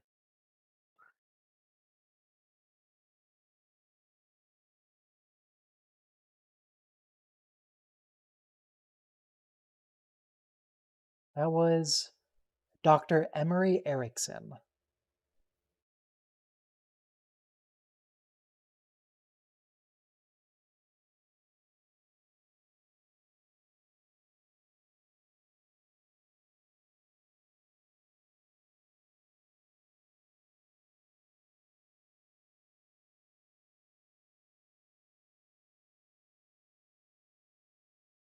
Come on, Richard. It's just a little murder. Come on. Just a little genocide. Just a small genocide. Just light treason.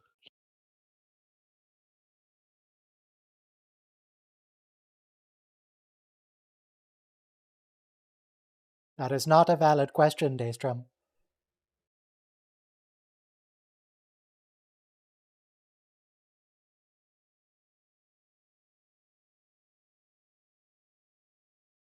No, Spock, you're... Okay.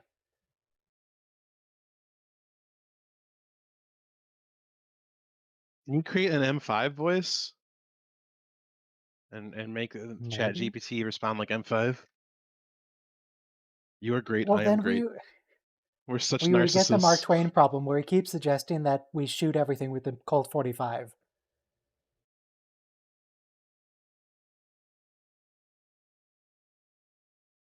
Even the M5 computer is vulnerable to the Colt 45.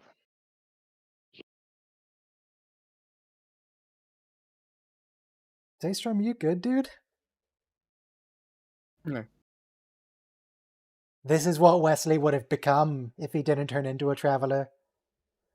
Lecturing to rows and rows of fools who couldn't begin to understand his work.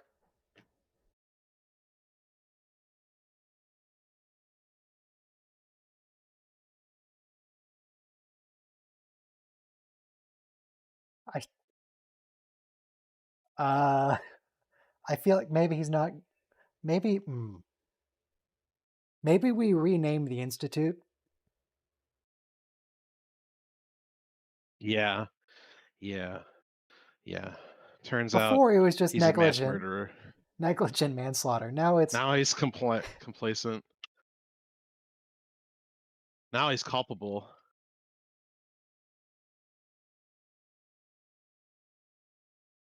Orders to destroy us.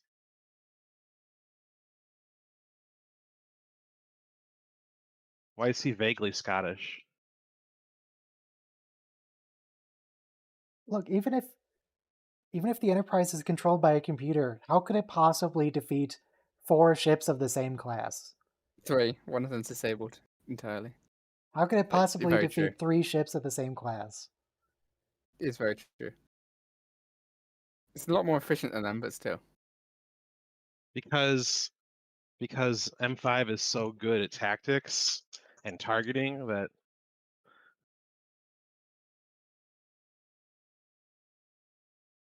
Blow up the ship? Self-destruct?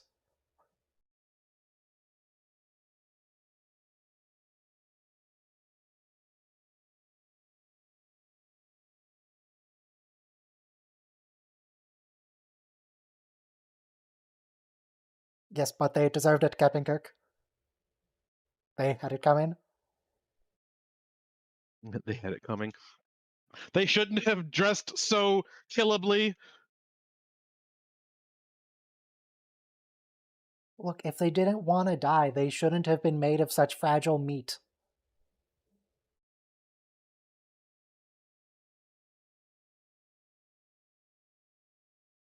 I agree with that. And you just killed them. You literally... Okay.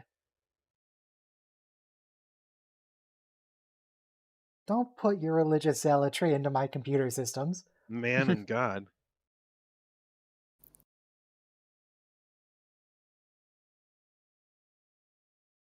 Oh, we killed everyone on the Excalibur. Good job, M5.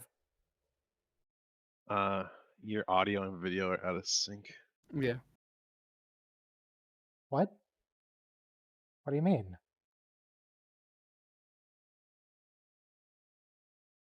You see it, Selma, right? Oop. Yeah. Here, I turned it off and on again.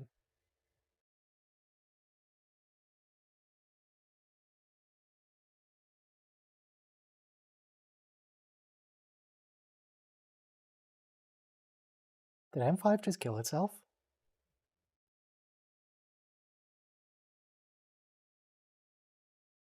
that how that works?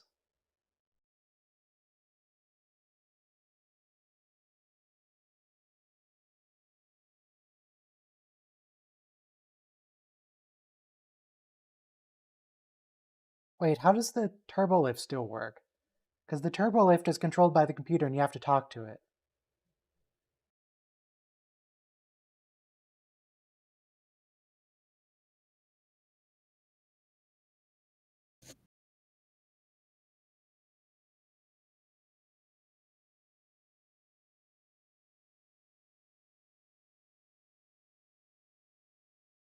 "19 lives. Weren't 19? there 20 people on board the ship? Did we... Oh, no, we already lost one. That's right. Oh, that's some good continuity, actually. But there would be more thinking about it. Just the ship's now dead, so why would they do it? I suppose they might think it's a trick. Also, wait, no, shouldn't it still be 20 lives? Because there were 20 crew on board, but there's also Daystrom. I guess he doesn't count Daystrom because he's the worst.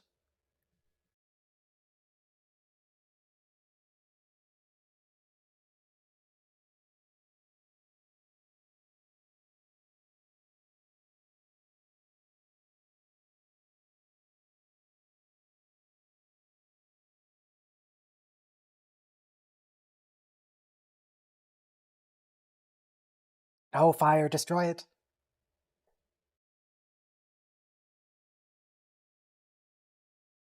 Ah, come on.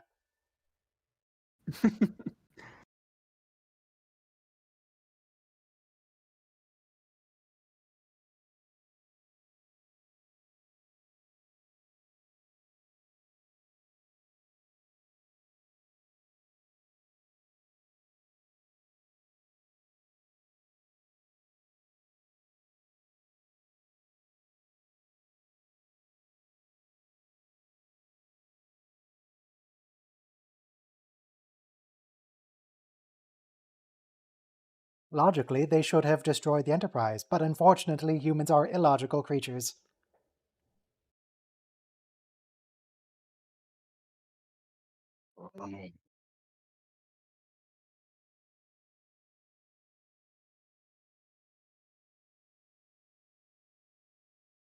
Soma.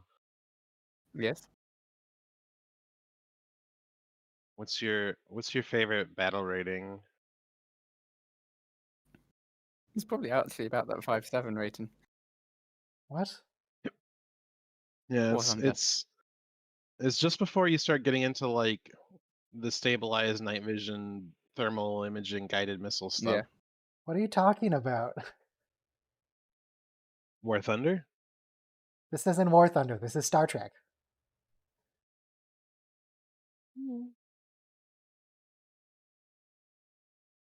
Torrential Can be Flood, both. is Spock referencing a river?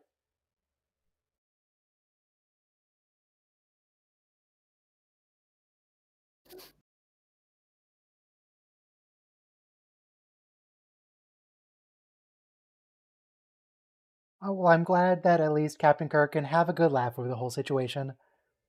We only lost one crew member. It was just a regular day. We only lost one crew member, but they destroyed an entire ship. Yeah, well, who cares about them? They They're not even from probably around do. here. Alright, the last episode is Bread and Circuses. Bread and Circuses, which is Space Rome, not to be confused, as has been previously mentioned, with the Romulans, who are also Space Rome. But the Romulans are like cosplaying space. They're only half Roman. Like they have centurions and praetors, but it's just they're Roman in their naming conventions and their hats. Everything else, they're just their own thing. Oh well. These are like actual Romans, but with guns.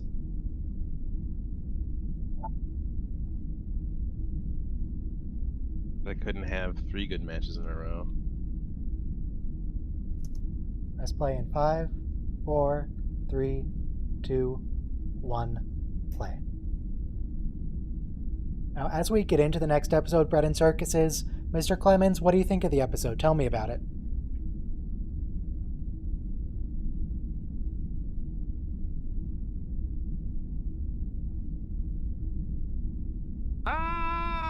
Bread and circuses. A cosmic pageant where history unfolds in a cosmic kidding me? arena. A tale of shadows and echoes from Earth's past, much like the reflections in the mighty Mississippi. The juxtaposition of the familiar and the alien. Akin to the dance of words in one of my own yarns. That mighty Mississippi. Look, it's either this or we go back to Santa Claus. Oh, we could go back to the British lady, actually. Do we want the British lady? Can we tweak her voice a little bit? Not from this. Well, I would have to mess with the API, and I don't really have time for that right now. Hmm.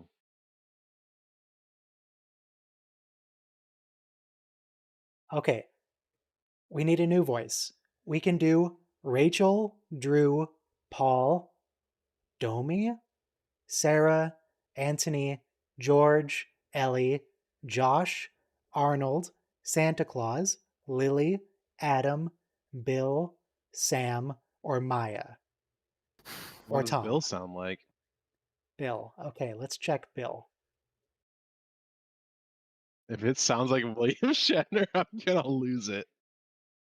That'd be hilarious. Do you think this episode is a good representation of Rome and Roman history? All right, give Bill a moment to think.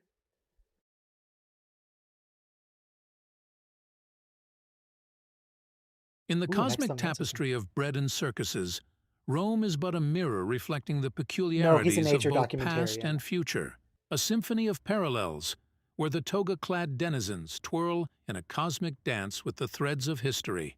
It's a curious blend, much like the mingling currents of the mighty Mississippi and its tributaries. Look, he's still using the Mark Twain instruction set.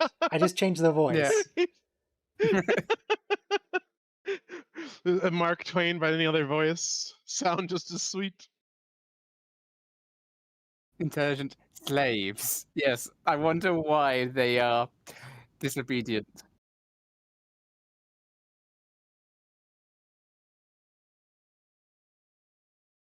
The first heat. Yeah, that's an actual word used for contests. Usually races. I like how these space Romans have aggressively American accents. William B. Harrison.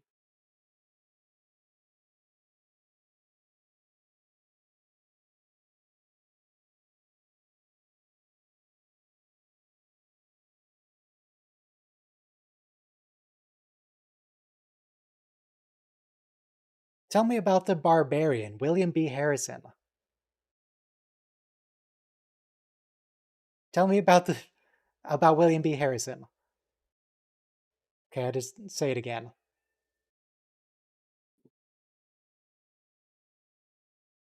This is Rachel. I reckon you may be mistaken, my good friend, for there ain't no William B. Harrison of note in No. the annals of my recollections or literary endeavors. No, I Perhaps don't the like cosmic Rachel. currents have led you astray, or we've stumbled into a tale yet untold.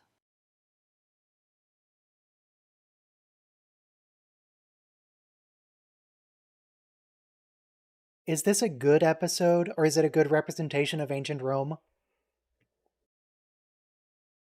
Alright, I switched over to Drew. I'm just going down the list. Bread and Circuses, my discerning companion, offers a peculiar It's Casey lens on the Kasem. tapestry of ancient Rome, interwoven with futuristic threads. Its portrayal, like the winding course of the Mississippi, may not mirror historical accuracy, but it crafts a yarn that echoes with the essence of Roman intrigue. Whether it stands as a shining gem or a curious oddity depends on one's cosmic perspective. It's straight up Casey Kasem. I don't know who that is, but sure. Casey Kasem was a DJ on the radio, and he did the voice of Shaggy for Scooby Doo. But look up a recording of Casey Kasem and compare that. It's the same. You see, well, I stood at the top of the hill.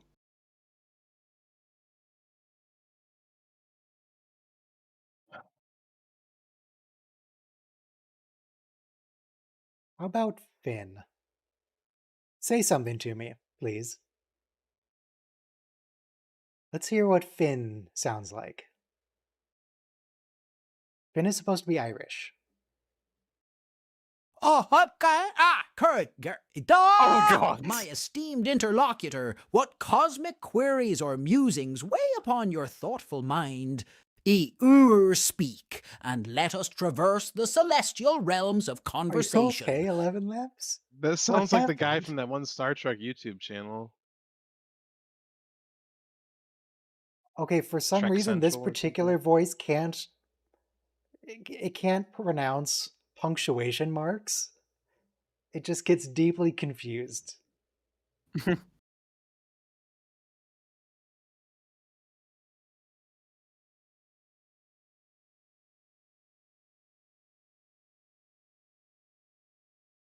Could you say that again? Oh, hang on. Could you say that again, please? Say the same thing. I tried a new voice. How about Freya? Well, my esteemed interlocutor, what cosmic queries or musings weigh upon your thoughtful mind? Speak, and let us traverse the celestial realms of conversation. I'm just... Look, we're going back to Mark. We're just using Mark.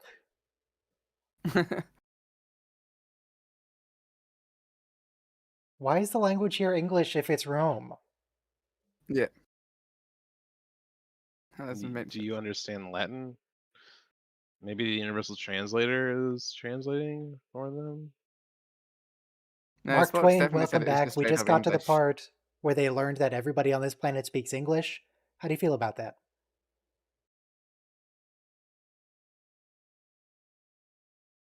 It's Clemens, not Twain, my persistent friends.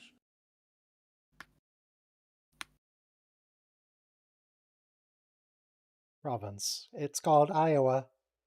As for the peculiar twist of a universal tongue, it's akin to a literary device, a fantastical convenience woven into the fabric of this cosmic yarn. In the grand tapestry of Star Trek, such turns may confound the mind, much like a clever plot twist in one of my own written works. Twain, that's not a plot twist that they speak English. Alright.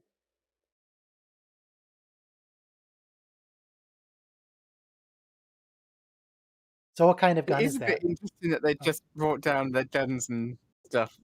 I expected it all to go swimmingly.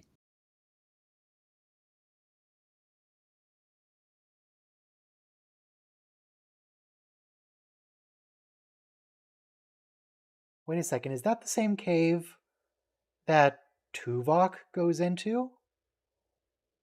Is that a Tuvok cave? Surely they wouldn't have that set for like 30 years.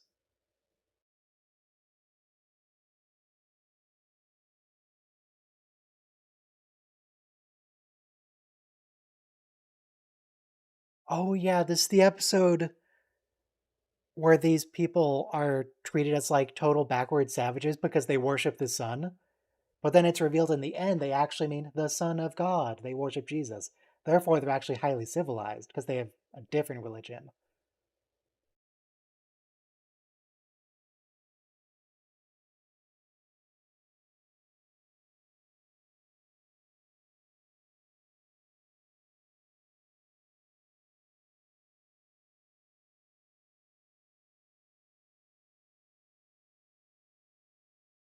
Yes, it's necessary. Do it. Flavius, let them do it.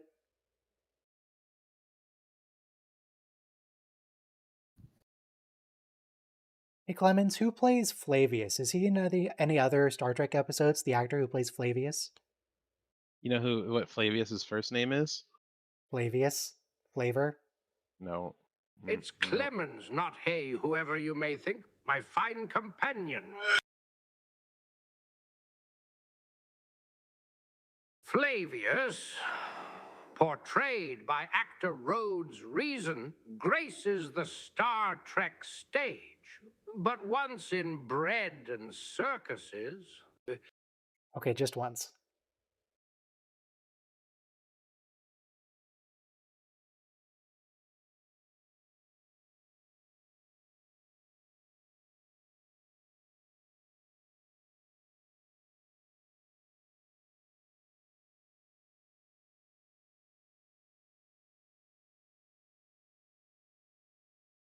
Flavius is the old one, right?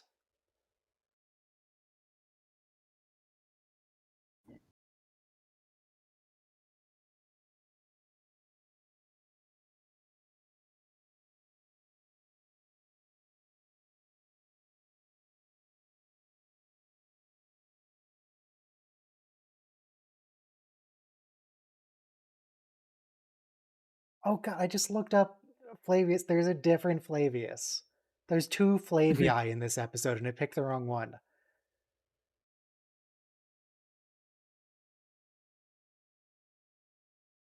Also, looking up this episode, they're using Bronson Canyon again. It's totally the same set as Voyager. It's the same cave. Maybe not this particular indoor set, but that outside shot.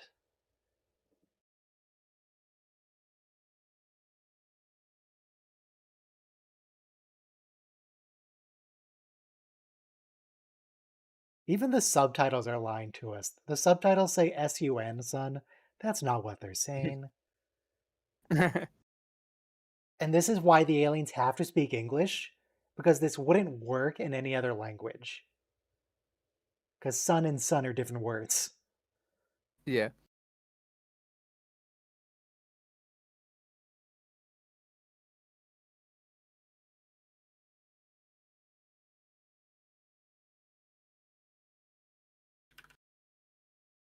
Solus and Filius are in the Latin. So if it was Roman, it really wouldn't work.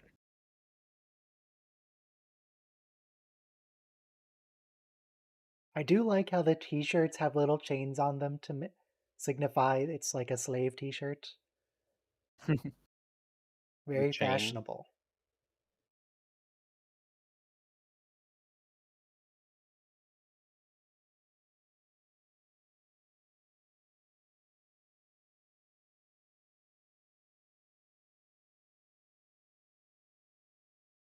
Muricus.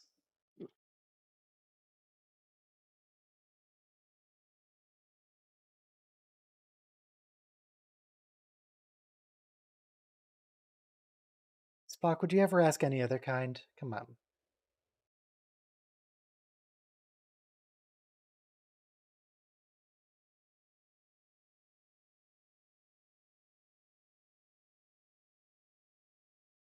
Oh, that line there. Lord of the Games. That's a line that I used when I did the tragedy of Darth Plagueis the Wise with Star Trek lines. Dark Lord of the Sith.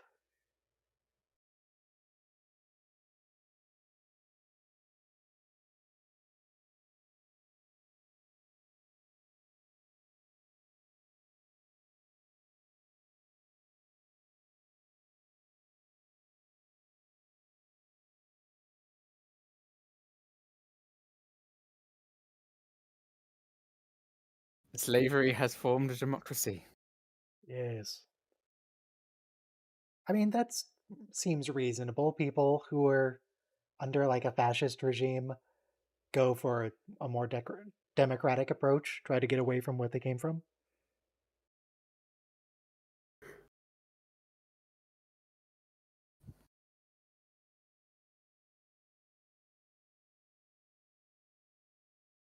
Yeah, they didn't have bloody hunting rifles either, Bones. Come on.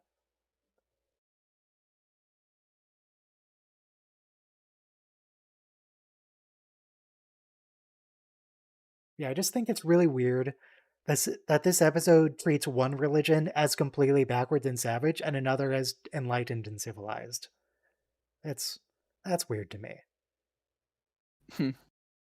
Hey, Soma, Yes. what's the German plane that has the tank cannon on it? The Dutch. I don't remember its Yeah, but what is designation. the? Yeah, I'm trying to Mark find it in the Twain, what's the tree. name of the German aircraft that has a tank cannon on it?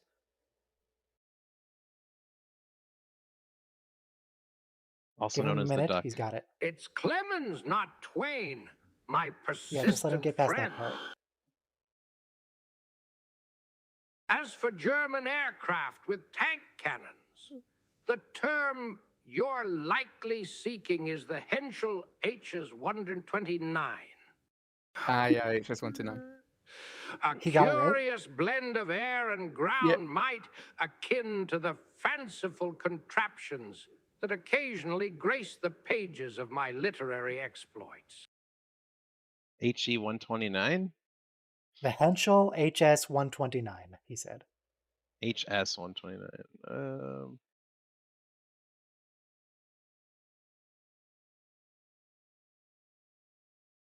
Really? It's a 2.3? What? How is that a 2.3?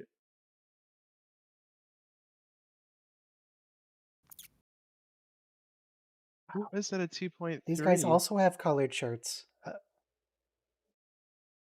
It has There's a red shirt. 163 millimeters of penetration. Sorry, go ahead. You're saying all these numbers. None of this means anything to me.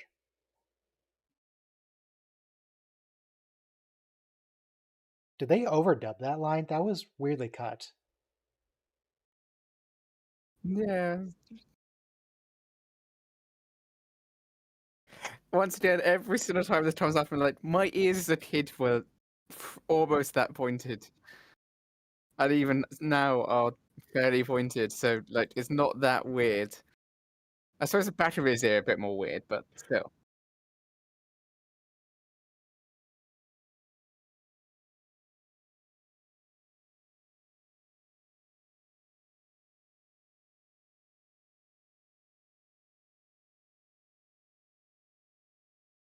There's clearly a Roman version of the White House. I mean, the White House is a Roman version of the White House. I don't know if you've seen it. I mean, true, but really it's more Romanized than the White House. This is the that castle same dungeon prison again set, from yes. Cat's Paw.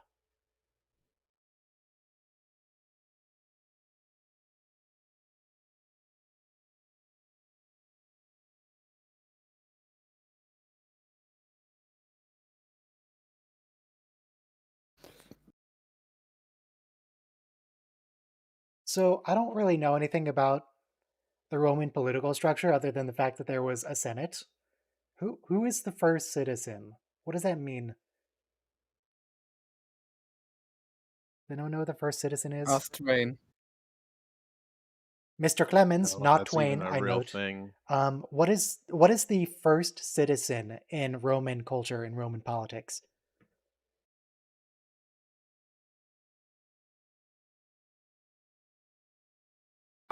a glimpse into the political tapestry of ancient Rome.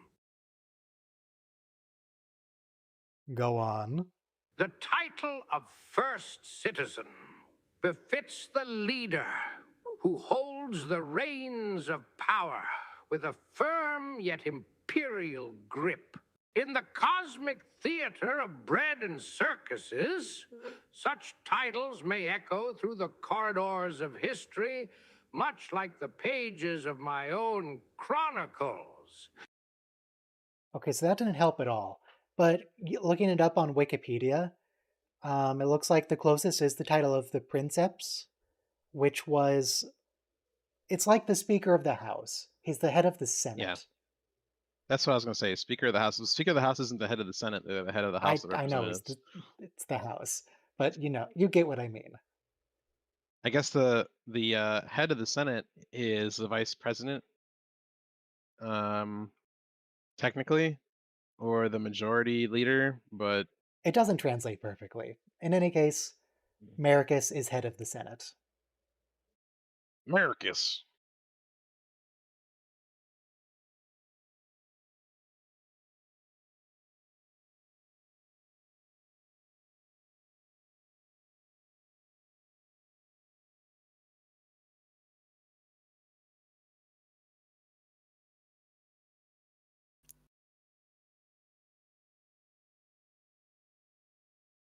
You're not Flavius, you're Jim.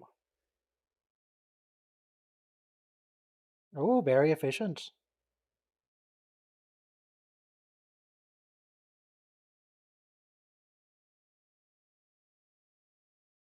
Excuse me, sir. Bulls are actually pretty chill when they're not being antagonized. Yeah. And even in a china shop, they won't make a mess. Yeah, we tested this. They're totally fine. Well, No, there was a sometimes. Mythbusters about this. They put a bull in a china shop. Yeah, I know, but they still destroyed it. It's just It it didn't wasn't destroy. like It knocked over a few things on accident because it's big. Really? Really, guys? You're falling for this? Literally the oldest trick in the book. Come on. oh, I'm sick. Nobody's ever tried it on them Get before, help. possibly. Okay, you know what? To be fair, he does look evil. Starfleet should have seen this coming.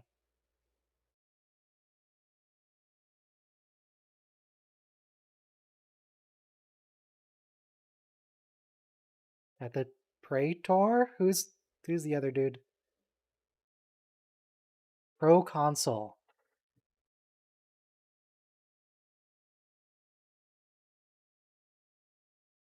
I mean, the only proconsul I'm familiar with is Neural.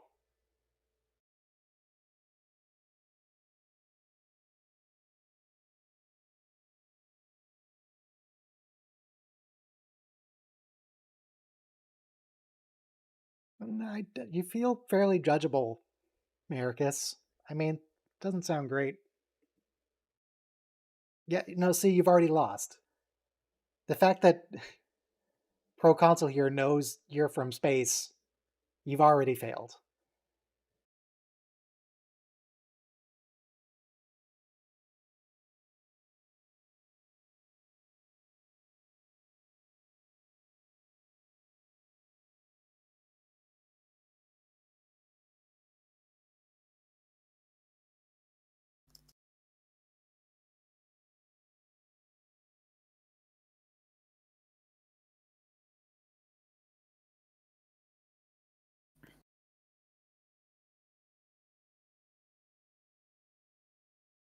They still use stone knives and bearskins over here.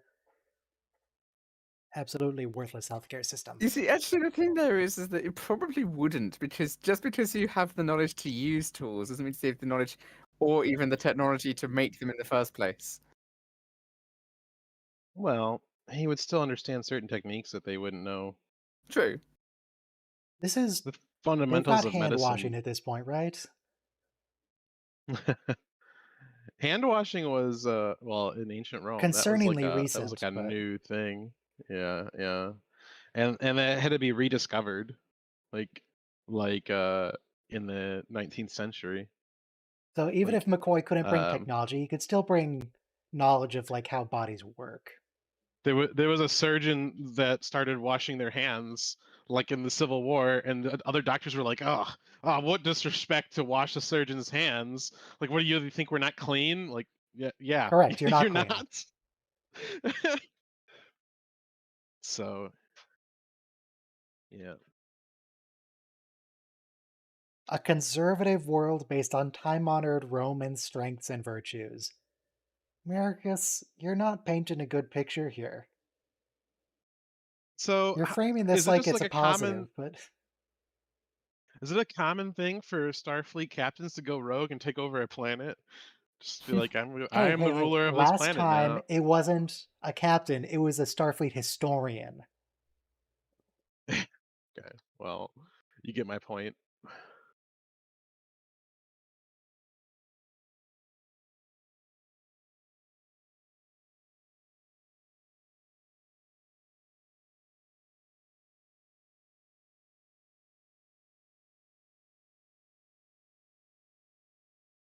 37.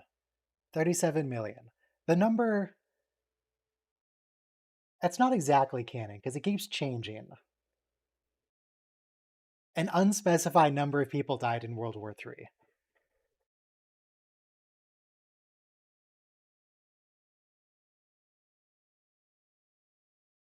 Did you put them in the arena?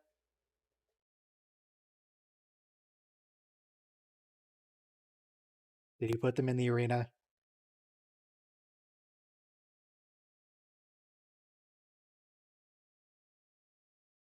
Why would he do that? Why would Jim order his people ashore? He has a starship. They can just phaser your society. What are you talking about?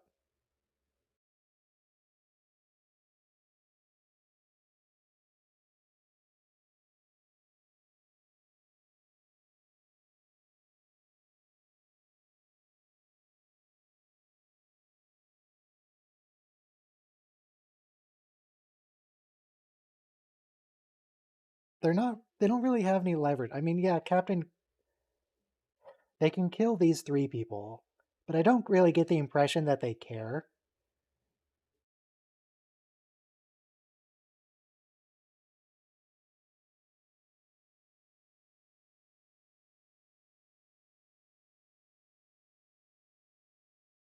They would Starfleet would do maybe 3 rescue parties, and then just start bombing the planet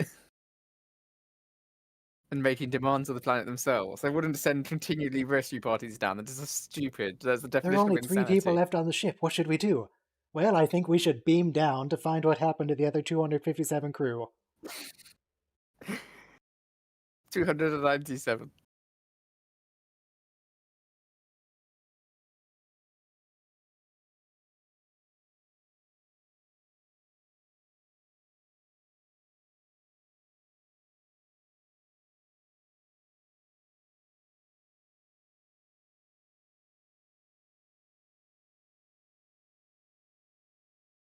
Phaser the city. Photon torpedo?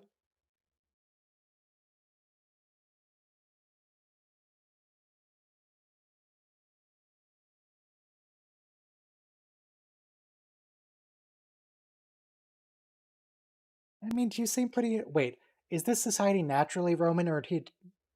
Yeah, okay. Marcus didn't invent Romanism for these people, they were just already No. Rome.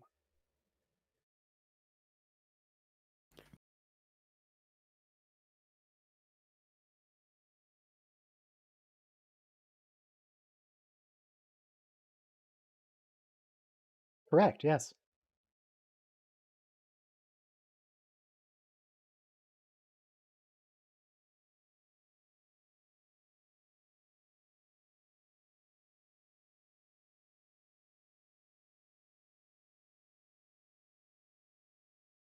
The thing is, if those two men actually shot hard, they'd kill each other.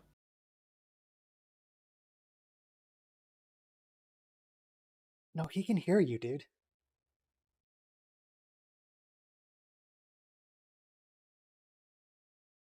Oh I remember something. That was a coded message, wasn't it? Code green?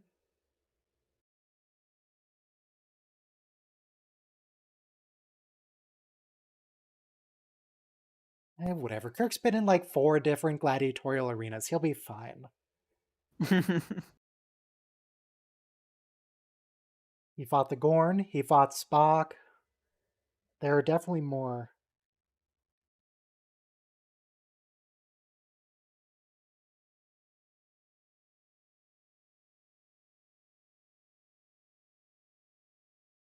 Condition green.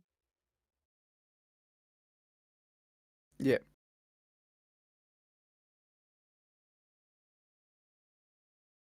Does it? I mean, they're not expecting you to beam them up now. Can you just beam them up? The condition means we're in trouble, but taking action will No, cause more problems. I know that's what basically. Kirk ordered, but what if we just did it anyway and then we left?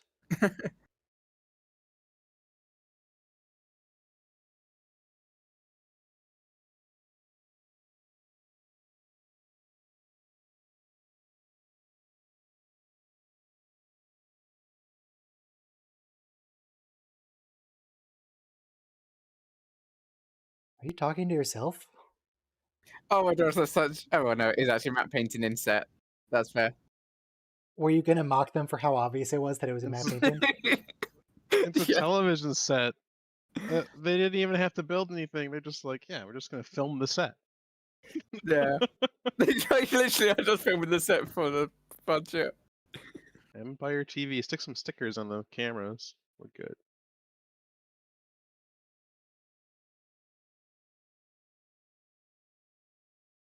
No, those are actually props. Some of those are actual prop cameras.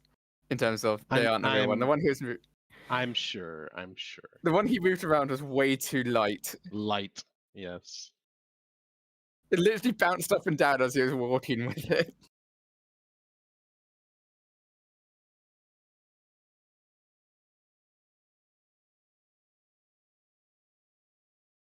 I mean, I can't believe these people didn't even spring for a real arena. Like, we have bloody football stadiums everywhere. You couldn't make one gladiatorial arena?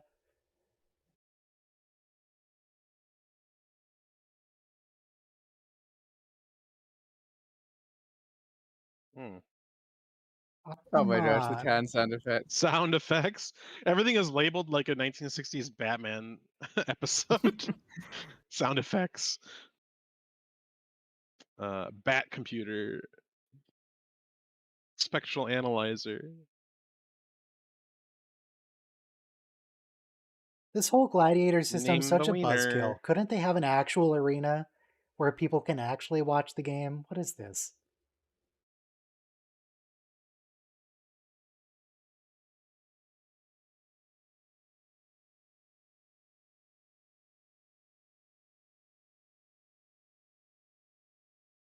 Wait, what do you mean you don't mind fighting? You had a whole thing about you're a brother of the sun, you don't fight anymore. What happened to that, Flavius? Yeah.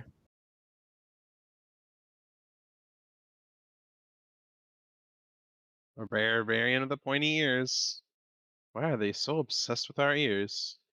I believe they're envious. Hmm.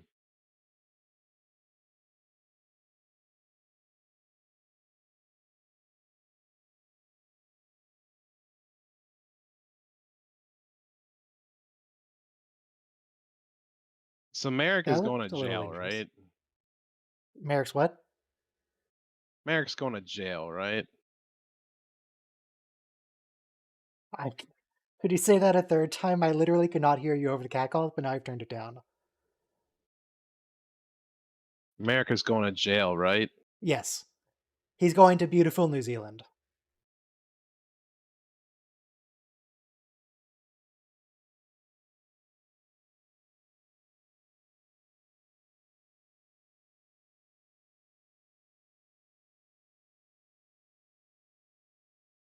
And why do we even have 2 people in here at a time?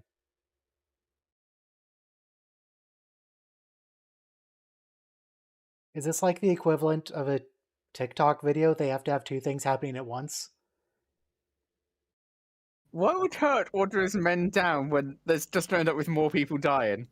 Like the only reason that would happen is get more men to die. I think the plan is just It's just they're banking on Kirk wanting to save himself like Merrick did. yeah. The others, they literally explained to Kirk that the crew will die. He Merrick has no Windfall, some motivation of to send them you down. may die, but that is a sacrifice I am willing to make. Right?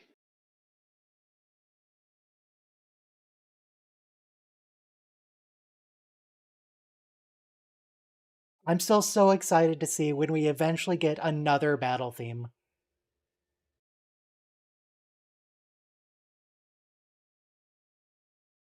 You bloody well better I do.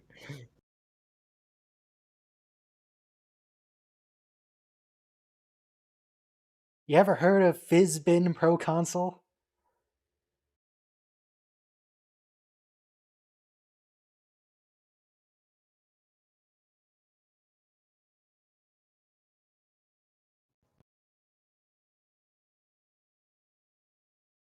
Yeah, it's part of the You officer's know who test. we haven't seen in a while? Everyone's favorite.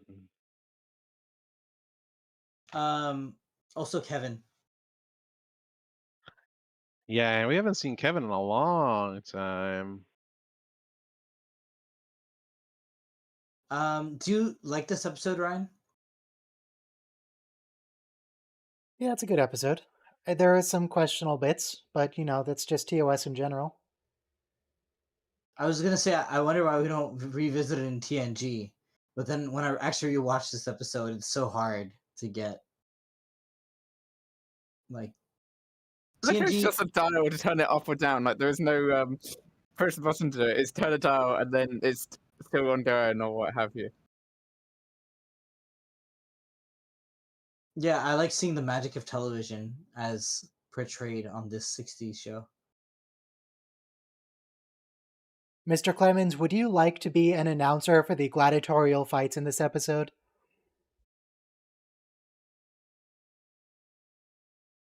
Probably used a lot of racial Announcing epithets. the gladiatorial bouts, you say?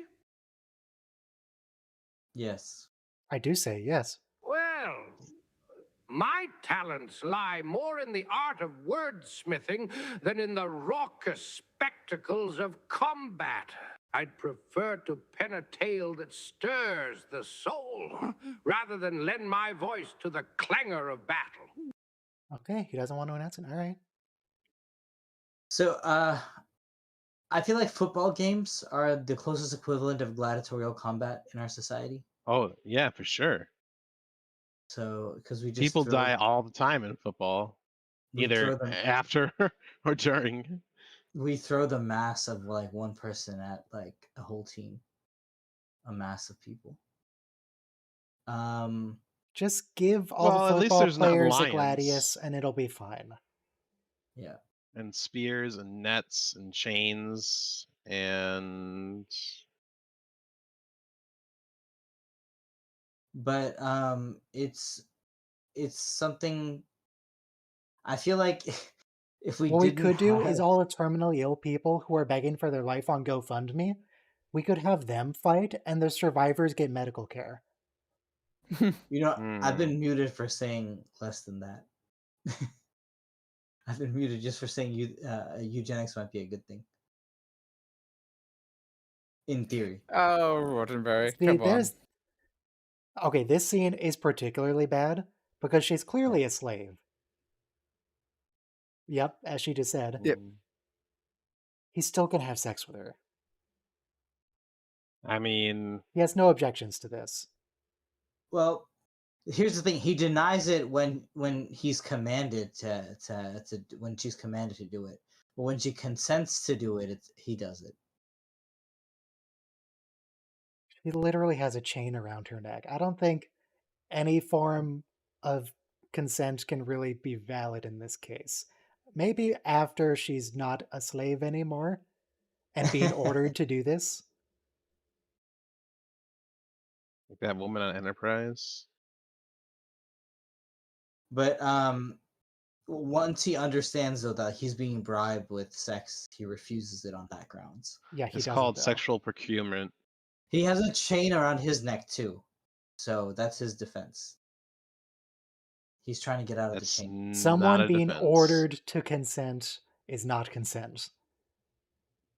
No, but if you're trying to get away and you have to sleep with someone to get access to your captors, Do you remember the episode of Deep Space Nine where they find the planet where it's like that woman put the technological dampening field over it, Yeah. and she tries to use sexual procurement on Cisco to get him to agree? And Cisco doesn't go along with it. No. So why does Captain Kirk? Well, Captain Kirk is a lot hornier than Captain Cisco. Sorry. What are you, Gene Roddenberry, Uh, man? This is one of the greatest episodes of all time, though. I think when Gene Roddenberry was trying to give a catch up to an actor who was new to the show, this is one of the 10 episodes, Bread and Circuses. And by the way, the title of the episode is a very brainy title because basically it showed that, like, much like in our era, to keep the people happy, the Roman politicians had to pay for free bread and free circuses. So keep the people stupefied with entertainment and make sure they have some food stamps.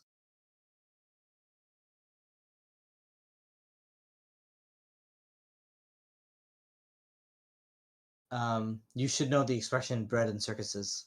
Yes, if you're a I student believe of history. everybody has heard of Bread and Circuses. Maybe not the Yeah. episode, but I don't Right. actually think that I had. See? seriously, dude, that's like the main thing about ancient Rome. Yeah. It's like a chapter. It's a chapter in Hunger Games, is it not? Not One of the sure. Hunger Games books. But I mean, it's Sadly, okay. don't remember it off the top of my head. It's okay because, like, that's why we have smart TV shows like Star Trek to help us. You could go watch Gladiator with Russell Crowe. There's also Pretty sure they Rome, talk which is about a Bread show. and Circuses there. Yeah. Also, I watched Gladiator again a few months ago with the commentary track with Russell Crowe. Mm-hmm. He reminds me very There must heavily be of more Bill interesting. Shatner. Oh yeah. Throughout the whole commentary, all he was talking about was his own acting and how great he was. Oh wow. I mean, by the way, he is a legendary actor. Did you see 310 to Yuma? No. Basically, he's a bad guy who, like, becomes a good guy for like half a second.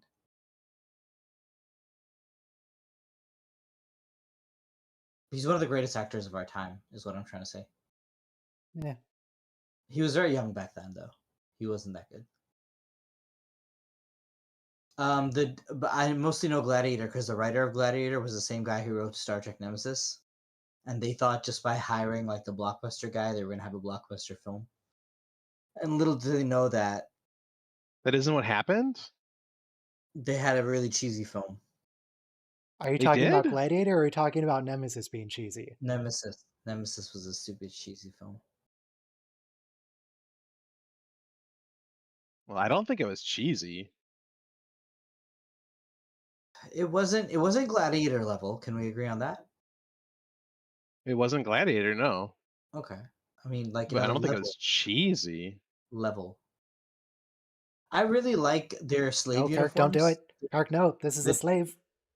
It's a T-shirt Yeah. with the chain icon, 3 chains, and the ripped T-shirt. This is highly inappropriate, Captain Kirk. It also wasn't a very good match cut. You guys are savage. Well, maybe Gene Roddenberry should stop being so sleazy.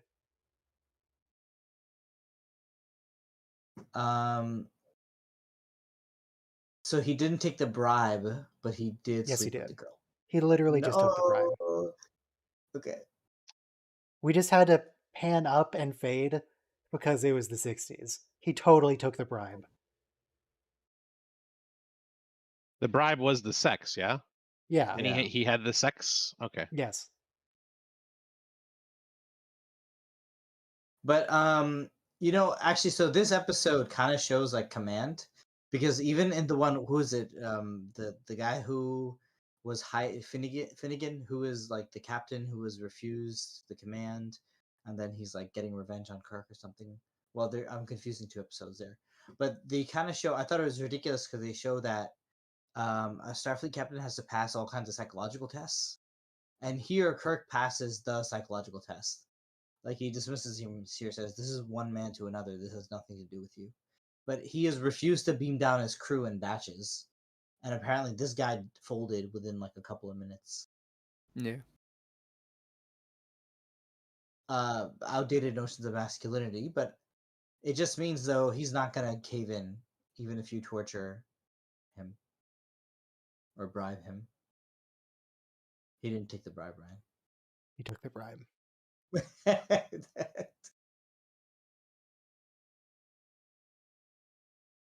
He's not honoring the conditions of the bribe, you could say. Right. But he still took the bribe. Yeah.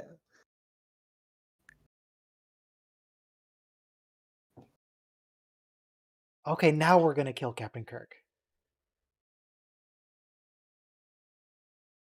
Oh, in full color. I can see all the nice red from his blood. Oh, it's going to be beautiful.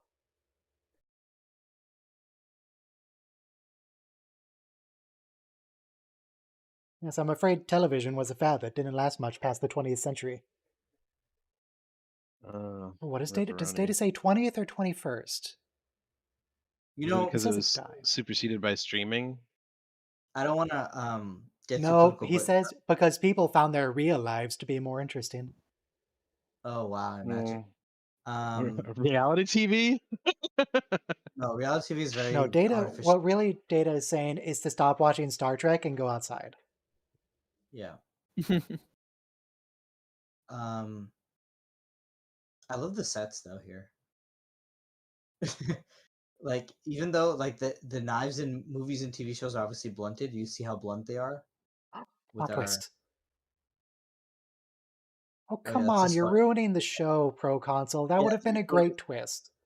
You ruined the total theme. Now of take the machine gun. Why couldn't they beam him out this whole time? Because No, they have condition shield. green meant no interference, but now we're going to interfere a little bit. I It's think like not beaming them out right away is more interference. Yeah, whatever.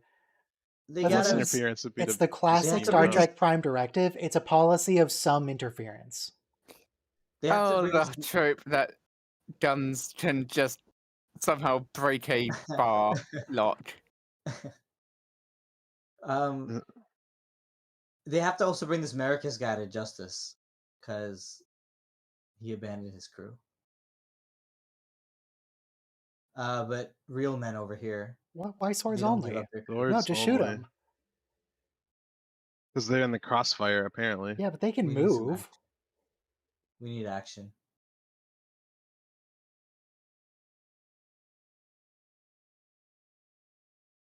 So this guy's not a real man. That's why he gets stabbed. Let's throw a pillow at him. This is a pillow fight, McCoy. He's going back in for another pillow. It said 3 specifically, so he knew he wasn't escaping. Beam up. Hi, Why didn't they beam up that guy? Americas. They could have done You that know, at the funny beginning. if they get on the transporter pads, bullets come through the transporter, kill everybody inside the room except for them. Do bullets that are transported maintain their momentum, or do they just fall to the ground? Oh yeah, they definitely maintain their They momentum. fall to the ground. I don't think a transporter arrests momentum. It does a little Do bit. you remember Star Trek Beyond? Star Trek Beyond. They land with It doesn't arrest momentum. I was just going to say, in Star Trek 2009, when Kirk and Sulu are falling to Vulcan's surface from the drill, they beam back at the last second, and they slam into the transporter pad pretty quick, but not so hard that they were like at terminal velocity. They didn't die. It arrested some momentum. Right, it should have been terminal. But I also want to say, like, as someone who loves history, like, it kind of is amazing that monotheism replaced the pagan here's the bit empire. of the episode where they decide that one religion is more civilized than another. Well, actually, here's it a kind really of good- says that even if you don't have like Christ coming to your planet, he's gonna come to another planet, another time and place. The idea of Christ independently arising. So It's the hold Son up. of God. Here's an explanation of Screw why you, the Uhura. transporter has to arrest momentum. So let's say you're on the surface of a planet, and the planet There's a is law of rotating, physics. and the planet is orbiting the sun, and the sun is orbiting the galactic core. So, like Mhm. in the frame of reference of the universe, you have Mhm. momentum. Maybe Mhm. not in the frame of reference of where you're standing, but the Mhm. frame of reference of the Okay. universe, you have momentum. So Mhm. in that regard, you have relative momentum to the ship. So that momentum has to be arrested. But standard orbit, whenever they're orbiting a planet, they're going with the rotation of the planet. Yeah. So if They're you're in matching the geosynchronous velocity. orbit, Except you're it's in not actually geosynchronous matching velocity, it's orbit, matching angular velocity, which is different, but whatever. angular rotation. So Well, angular that velocity end is. scene does suggest that the Roman Empire wouldn't have fallen without Exactly. Christianity, Exactly. which And it would have is continued categorically forever. not true. Which has continued forever. And I'm also, pretty by sure the way, it wasn't a horde of Christians coming over the hill. no, It it's was like well. the slaves converted first. What initially caused the fall was an overreaction to Christianity and an overreaction to control, but that would have happened eventually anyway. They listen. Christianity was Okay. was psychological warfare against the Jewish state by the Roman Empire, and then it backfired. It but- backfired in the face of the Romans. This is why this is one of the greatest episodes of all time, by the way, because you can have this amazing discussion about, like, we never think about this outside of the context of this episode How often do you think about the Roman Empire? and why it fell. Frankly, we should all go back to worshipping the sun. It's already a meme now, so let's just do it for real. Praise the sun. Thank you, Ryan. Thank you, Chad. Sun's pretty cool. I mean, I don't like that it gets in my eyes so much, but like, it's fine. It's chill. All right. Well, that's the end of the stream. Praise the sun. Specifically, Have a the sun in the lovely week. sky. The Son of God. The sun? No, the sky sun. The big ball of plasma. Let's it all follow plasma? Solaire.